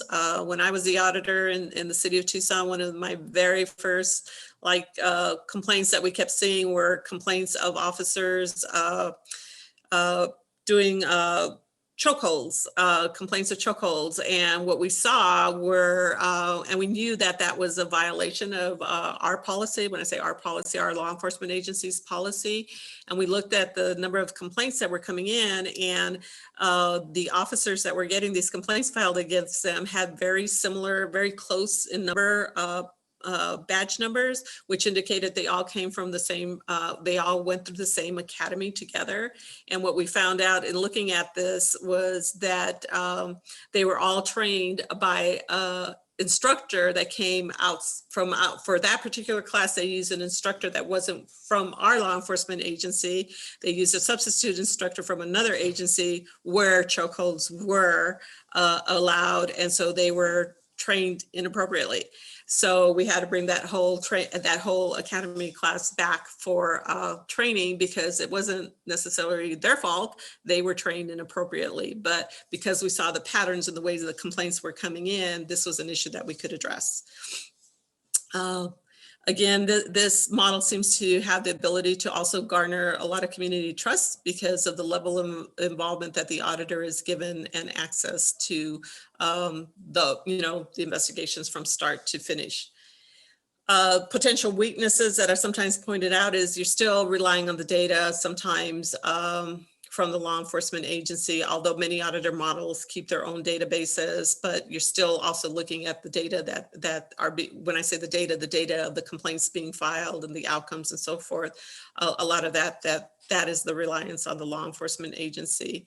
And identifying those patterns and trends, some of them aren't very simple. It takes a lot of data collection and analysis sometimes too, especially like on things as big as like traffic stops or, complaints of racial profiling or excessive force. There's a lot of data collection that needs to be looked at. And oftentimes the data can be flawed because, underreporting. Many members of the community, if they don't trust the complaint process, they're not going to file a complaint. And so there can be many, many complaints out there that would have been filed had the community member, trusted the system. And the hybrid models, just really quickly, these contain one or more elements of the other models. These are becoming more and more common. A lot of the communities that we're dealing with right now are talking about creating hybrid models. And these are really unique in that they're addressing specific community needs. Particularly, what we've seen more and more in the past couple of months is the the way they are actually creating the oversight boards as far as the diversity of the boards, because they recognize that in particularly in communities where there's a lack of trust in the law enforcement agency and a lot of bridge building to be doing that needs to occur, that you have to place members on these boards that represent those various voices in the community. So some of these hybrid models now, with the way they're creating these boards, are making, you know, either percentages or making it very specific that particular entities within the communities need to be represented on the boards. And then they're also giving them very different levels of authority as well. Many of these models came about, the hybrid models are coming about because of modifications that they're making to an existing agency. I said that, you know, some of these agencies have been in existence for 40 years while they're reinventing themselves, not right now, not reinventing, reevaluating their level of impact right now, and making adjustments as needed.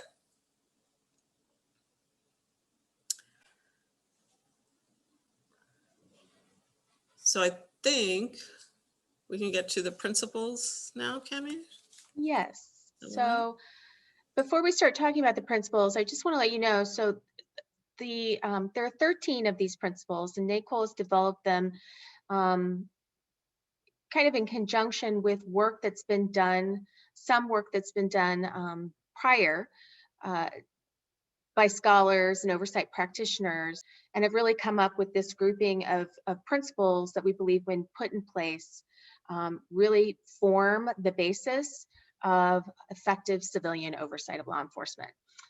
However, as we talk about them, I want you to keep in mind the fact that it's really important to remember that building effective oversight requires balancing and prioritizing of the principles based on what stakeholders determine to be most important for the community that the civilian oversight agency serves. So at certain times, principle number one may be always the most important, but then maybe community involvement and community outreach have different levels of importance and priority as time goes on. So it's just kind of important to remember that if you're not going 100 miles an hour with all of these principles at once, it doesn't mean that you don't have effective oversight. It just means that you need to keep all of them in mind and adjust accordingly to make sure you have what your community needs at any given moment. So with that, let's talk about these. So the first one here is independence. So in our minds, and I believe that you would agree that one of the most important and defining concepts of civilian oversight of law enforcement is independence. So in its broadest definition or sense, it refers to an absence of real or perceived influence from law enforcement, political actors, and other special interests looking to affect the operations of the agency itself.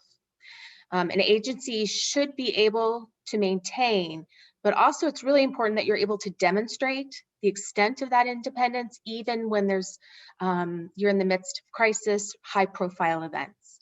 I think as Liana mentioned independence a little bit earlier about, it just being able to say that you are independent.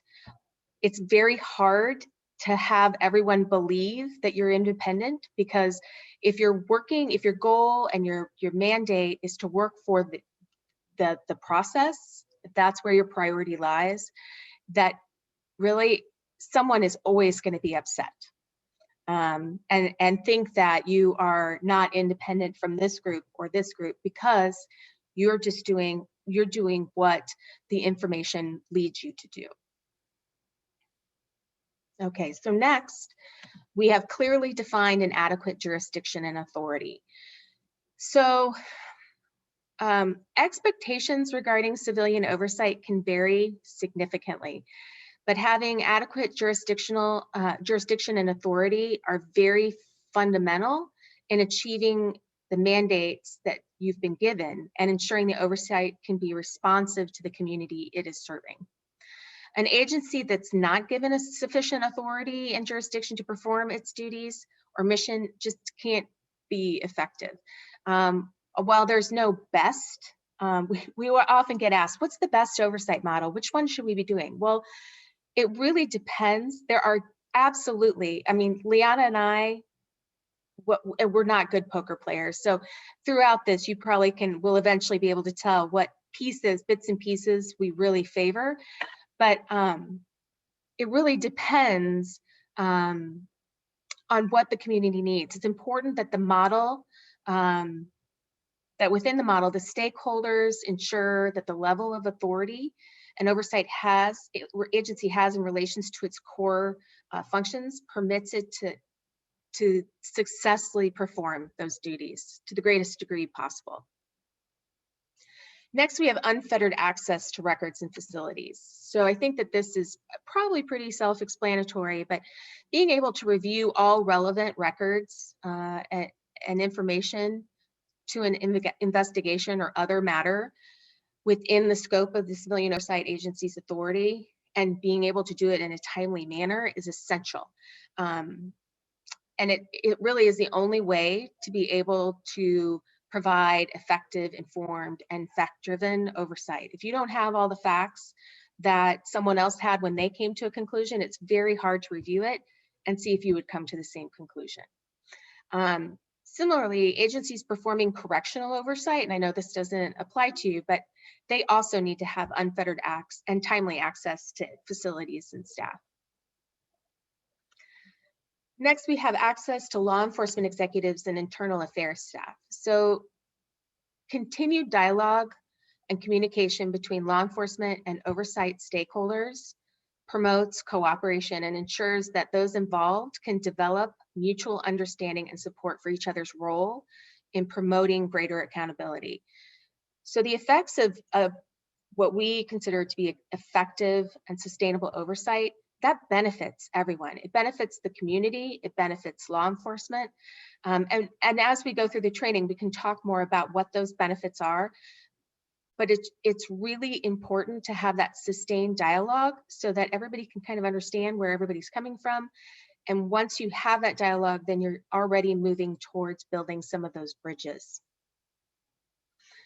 Legislation establishing civilian oversight should, if able, require that law enforcement provide timely written and public responses. And I know that your ordinance is full of instances where law enforcement must respond to things that you're doing within a certain time frame, which is great. Particularly when one of your recommendations is so that you know it's accepted or rejected and that there's some transparency there as to why.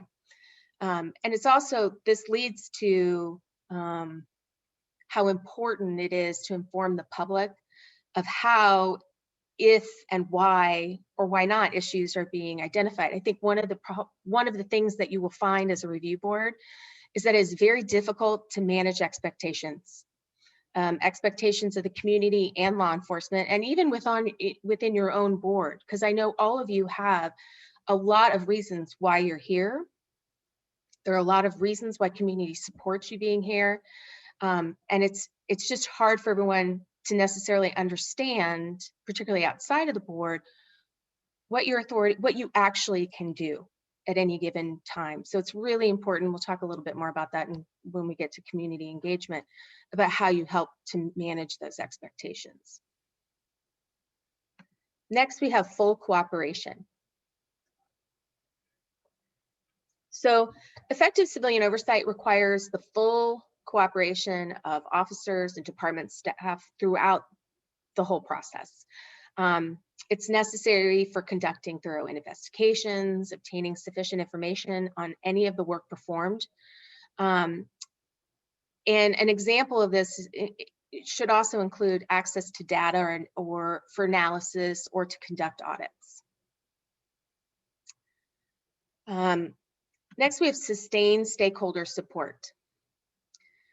So ongoing engagement with and support from stakeholders regarding local public safety and law enforcement related issues is so important. When establishing and supporting civilian oversight, particularly when it comes out of a critical incident, there is no lack of political expediency when there is a crisis. However, successful oversight requires sustained support. And so continuing to have those relationships with community, all the stakeholders, community, elected officials, law enforcement, that is going to be so important as you move on. There are many cities, New Orleans comes to mind, where their independent police monitor never fails to mention how important it is when she's come under fire, or when there have been issues with budget or authority, how important it is, those relationships that she's built along the way. Because those are the individuals and groups that come to the aid of oversight when they are under some threat of losing some of their ability to do or complete their mandate. So maintaining those productive relationships, particularly in times of disagreement or conflict, disagreement and conflict, which is going to be inevitable. It'll be crucial to future problem solving, cooperation, and collaboration. Next, we have adequate funding and resources. So I think I even said this earlier in another meeting we had today. There is no better way to starve a civilian oversight agency than not giving it the budget or the staffing that it needs to actually do the work that's laid out in its enabling legislation. So it's really important that political stakeholders ensure that their support for civilian oversight includes a sustained commitment for adequate and necessary resources. Providing adequate funding can signal a commitment to the reform. So there is definitely a benefit for those giving you that commitment. And it may lead to greater cooperation by executives and unions because they're seeing that political will and that support through the adequate funding and resources. But similarly, civilian oversight must have the resources to retain professional staff, provide the board and staff the training that it needs to do what it's been asked to do, and on a regular basis. And that's things like we're doing right now. That's also training from maybe on going to the law enforcement agency and saying, we need training to see how you are trained on this particular topic, so that you have a better idea of how that works, or why that policy is in place.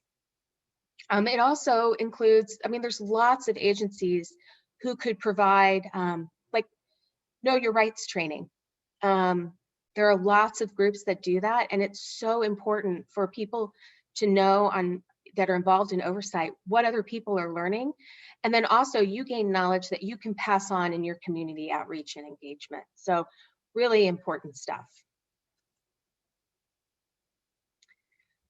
So next, Leanna touched on this a little bit earlier. So public reporting and transparency. There is no greater way to be transparent than through reporting. Putting something down in writing for all to see.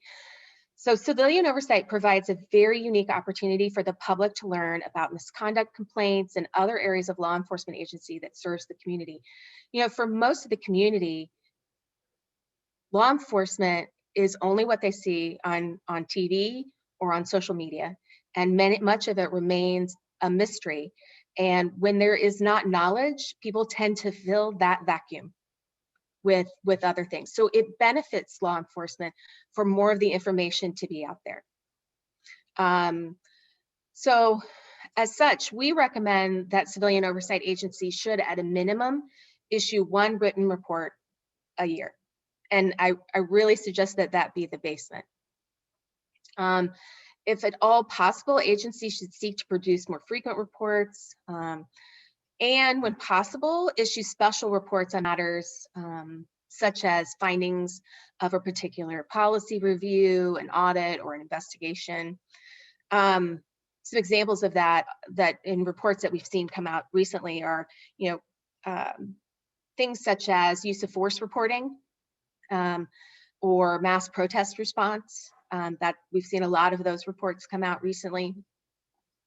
And then follow-up reports to those. So if you're making policy recommendations and you're putting out a report talking about those policy recommendations, a year or two later, it's great to show the public, so of these policy recommendations we made, X were applied, and this is what we're seeing from it. Did they actually have any effect? Those kind of things, because it's important for the public not only to know how about misconduct, it's also important for them to know what you're doing. You need to be out there and very transparent about the work you're doing as well.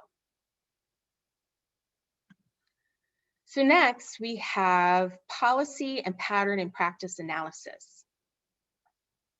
So this should, I know Bill, you mentioned you're the data guy. So the analysis has a great potential to advance the goals of effective oversight by addressing systemic problems of law enforcement agencies and by formulating recommendations that will improve the relationship with community.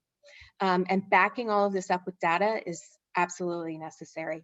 So by performing those data-driven and evidence-based analysis of specific issues, oversight agencies can pinpoint areas of concern and formulate recommendations for improvement.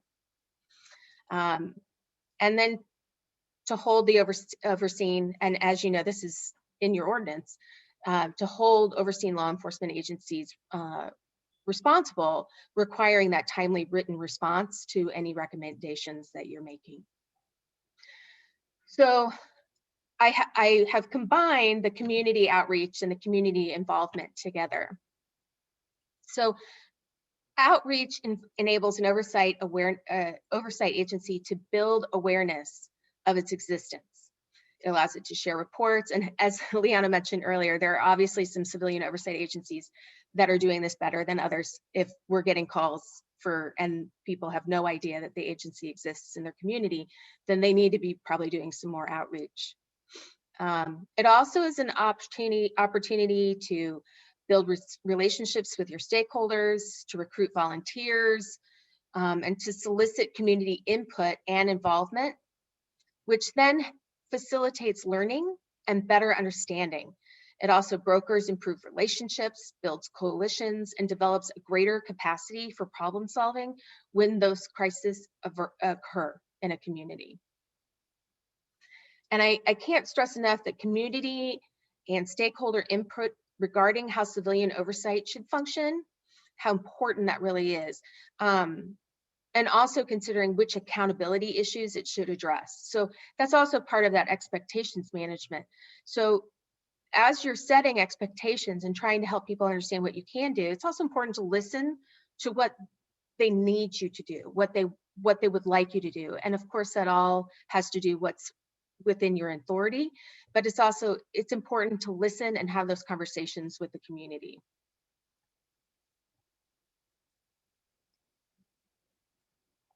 And I'll just say again that without sufficient involvement of those that are most interested and impacted by the issues regarding law enforcement, it's unlikely that civilian oversight will ever be able to accomplish its goals. So you really, that community piece is so important now and forever in civilian oversight. So next we have confidentiality, anonymity, and protection from retaliation. So civilian oversight needs to function with the same integrity and professionalism and ethical standards that it expects from law enforcement agencies. I can't stress that enough.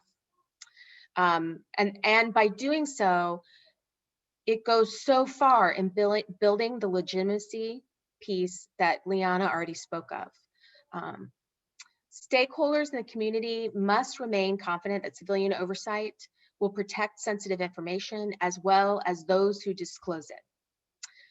Oversight agencies cannot maintain credibility or legitimacy or public trust if it does not or cannot respect confidentiality agreements or maintain the anonymity of those who wish to share information anonymously, and create an environment where those involved with or contacting the oversight agency need to be able to do so without fear of retaliation or retribution. So as you're setting up shop and you're working out all of the procedures, looking at how you can protect all parties involved is really an important piece to consider.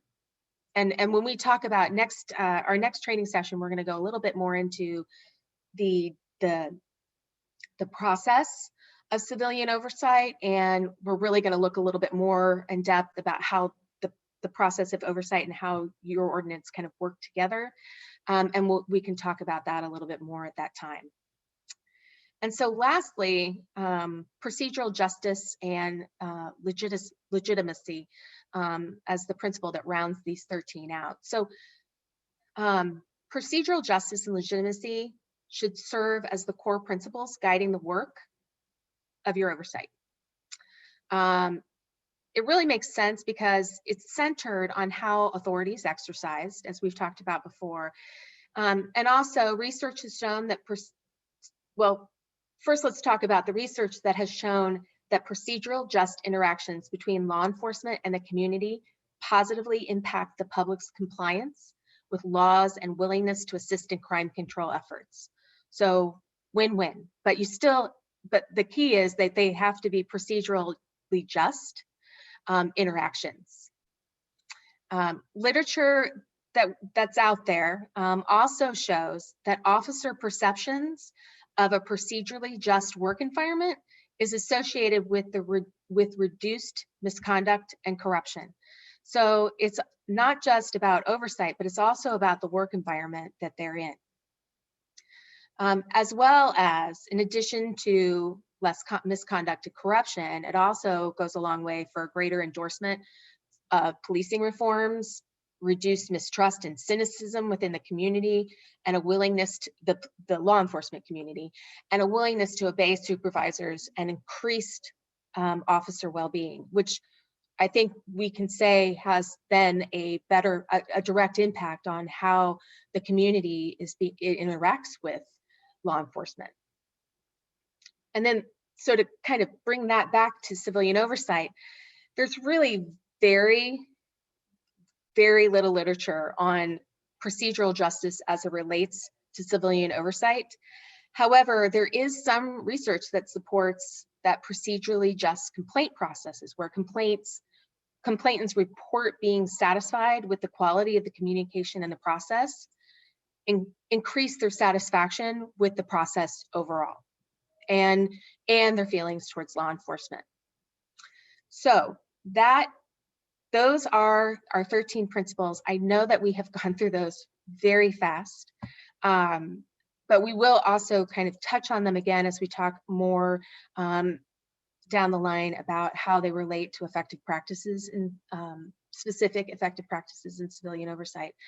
And then I also, in addition to sending the slide deck, will go ahead and send, we are getting ready. We've been working on a project for what seems like most of my life that is centered around the state of the field of civilian oversight and effective practices. And these 13 principles come out of that report. Although the report is still 2 to 3 weeks from publication, we do have a pre-publication summary that we can share with all of you that does have a nice summary of all of these 13 principles. Since we did have to go through them so fast, I think that might be helpful to have as one of your resources as we move forward. So I know that we are already over time, but you know, I know Liana and I would be happy to answer a few questions if any of you have them at this point.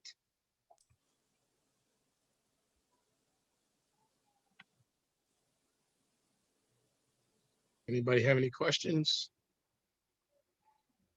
Did we talk all of you into silence?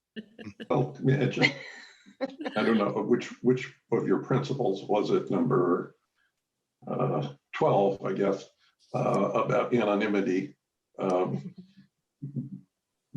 It seems that this is one of those areas where there's kind of a conflict between principles in the sense that you want to be able to the extent possible, provide the public with all the important information. On the other hand, if there are people who may not want to be mentioned, and I've seen a number of variations in enabling ordinances about what can and cannot be made public. I don't know if you have any constructive thoughts on, a good way to do that. Well, one of the problems with anonymity, particularly when we're talking about a complainant, is that when there's no name, they make their complaint. There's no ability for follow-up, additional questions. And so more often than not, those complaints don't go very far because they don't have a way of getting back in touch with the complainant if they're having problems reaching witnesses or any of that.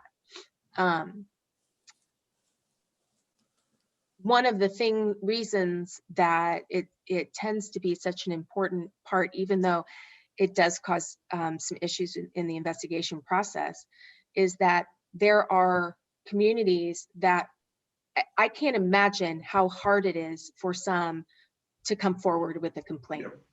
Mhm.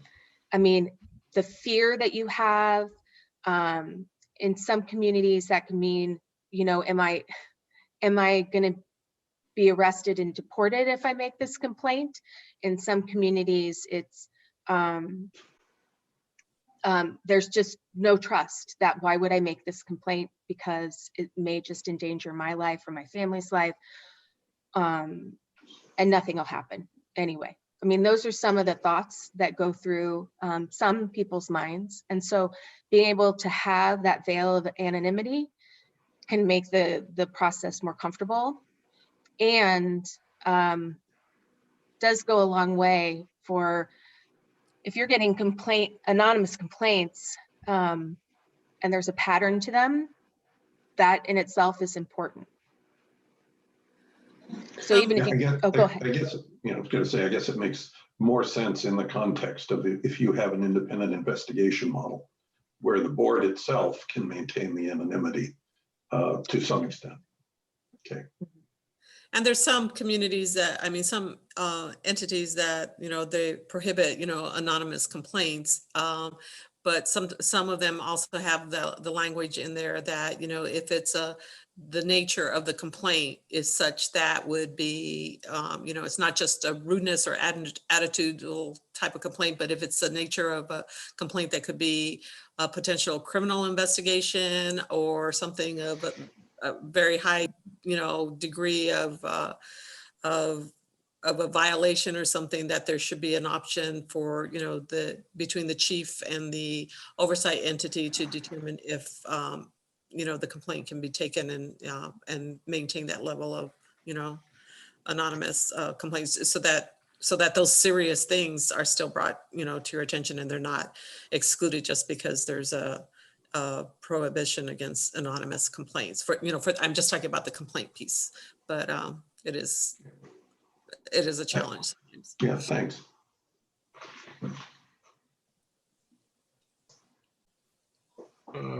Got a couple thoughts jumbling around in my head. One of the things with the current process that we're working with, the current ordinance, is if on Saturday night coming up, if somebody was to have an encounter with the police that caused them to file a complaint Sunday morning, it would hit the news, right? It would be on the news. Everybody would be talking about it. It's a small town. And then, of course, we want to help people. That's the whole reason we're doing this. There's no other reason to be part of this other than to try to help the community. But the way our ordinance is set up, it can be literally 75 days before we can take any kind of an action. So the whole time you're kind of looking like, maybe from the public view, what are these people doing, right? Have you seen many boards, develop concepts? And there was one presented where maybe a board can concurrently do an investigation or do something a little more upfront, so that maybe an event doesn't happen. It's all over the news, the Facebook, all of that, and then you're like, yeah, I've got a a procedure here that tells me it needs to go through internal affairs, which it probably has to go through internal affairs everywhere, but you're kind of sitting there in this long holding pattern where you can do anything. And then, you know, like in our case, we don't have an investigator necessarily independent that's assigned to us, whether that be a part-timer or really just anyone. So I kind of find that in the whole mix of things, a little bit of a frustration. Yeah, it is a challenge. It's a challenge for the community too, because I mean, that's managing that expectation that you exist to do this, and yet, you know, you're bound by, you know, timelines and so forth. I think the best position that you can put yourself in is, you know, to have that information, you know, be very upfront with that information with the community as to, you know, how not only how the process works, but also to encourage, you know, especially if it's something that's high profile, but this happens a lot in the smaller communities, you know, that, you know, you encourage anybody that has information about the incident or whatever to come forward, you know, as a witness or what have you, you know, to cooperate so that it is fairly and thoroughly investigated.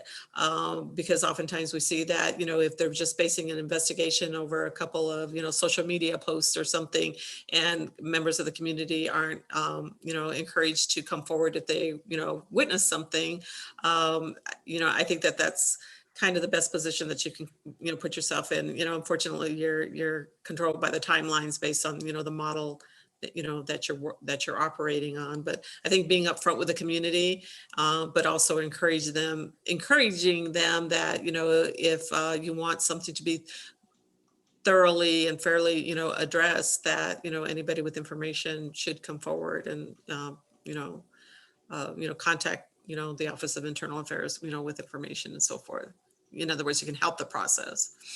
And I also think having some information, kind of taking some proactive actions, information on your website, infographics that really show what the process is, that kind of shows that 75 in a way that looks big, 75 days, so that people understand that there is this chunk of time where everybody's, because you want a fair and thorough investigation to take place, that, you know, you may be aware of the complaint, but this is our process, and then we will review it.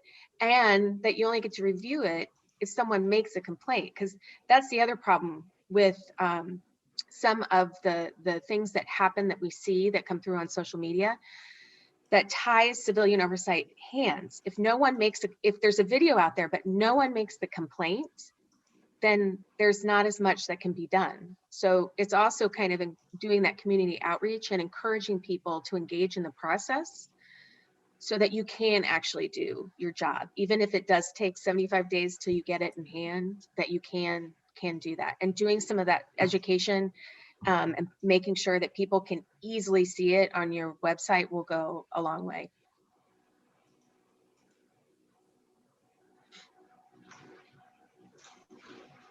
Else? Nobody? No questions? No? Okay. You know, I always have one more. I hold everybody up here.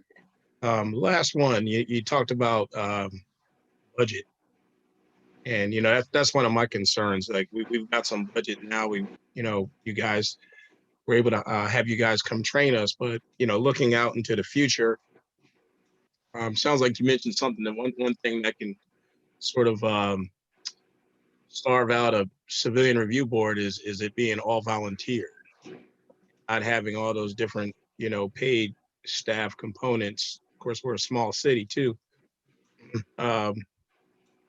You know, it's such a broad, probably too broad of a question to answer. There's no one answer that fits all. But I mean, do boards, you know, do okay over a long period of time if they don't have paid staff, or do they kind of tend to, you know, rise and fall, and there's an ebb and flow?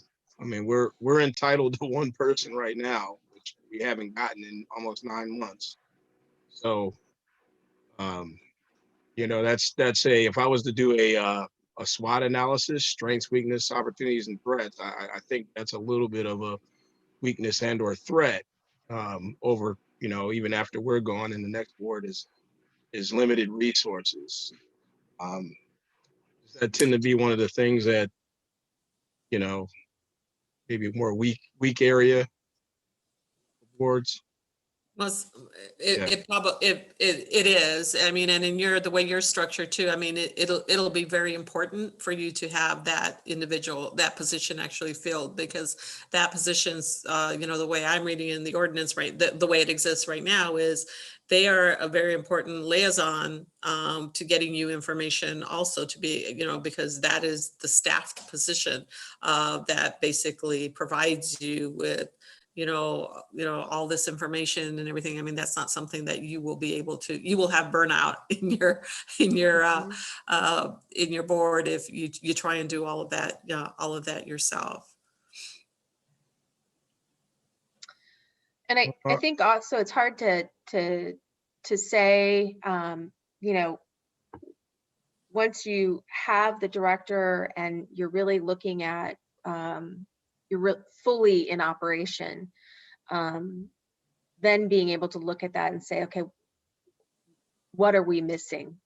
How could we do this work better? And would additional staff actually enhance the work that we're doing right now?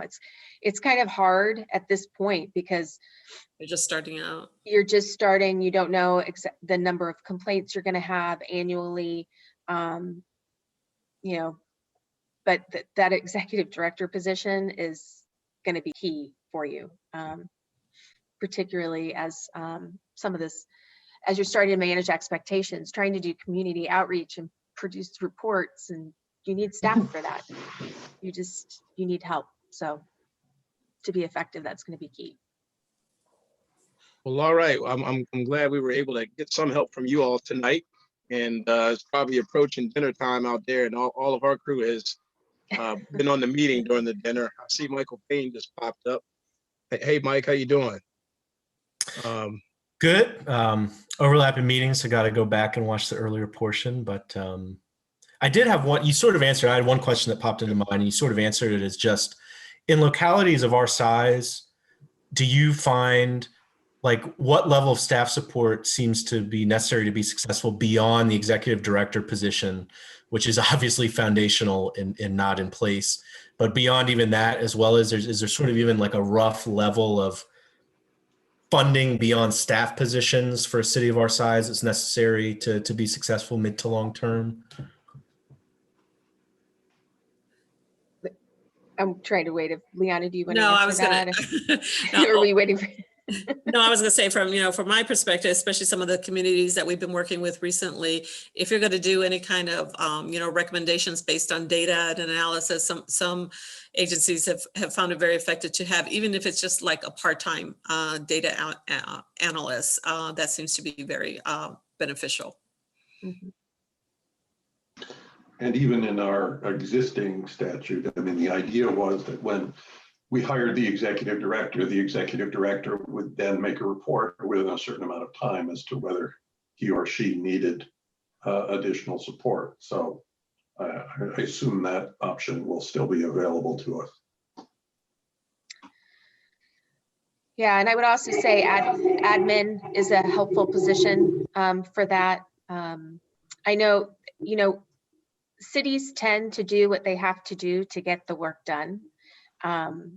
We see a lot of different creative solutions, but what we see working best is when people have staff that's dedicated to the agency rather than the agency plus 3 other entities within the city government, and with some support staff to back them up. So we also have some part of the project I mentioned earlier, we have a civilian oversight agency database that we're building that currently has a little over 70, maybe almost 80 at this point, oversight agencies in it, and talks about their size, their authority, size of staff, what positions each of them have, and we're happy to share that. It's definitely not, because it's not all of the oversight agencies, it's definitely not the end all be all of information. But Is it this will give you co-ed? some, pardon? Is this co-ed? Yes, it is co-ed. Yes, I think you've shared it with some of us at least. Okay, okay, great. I will, we're in the midst of adding some new agencies. And so when we get those added, I'll send you another version of it as well. So you have some more, because I know that there are some smaller communities who have just recently given us their information.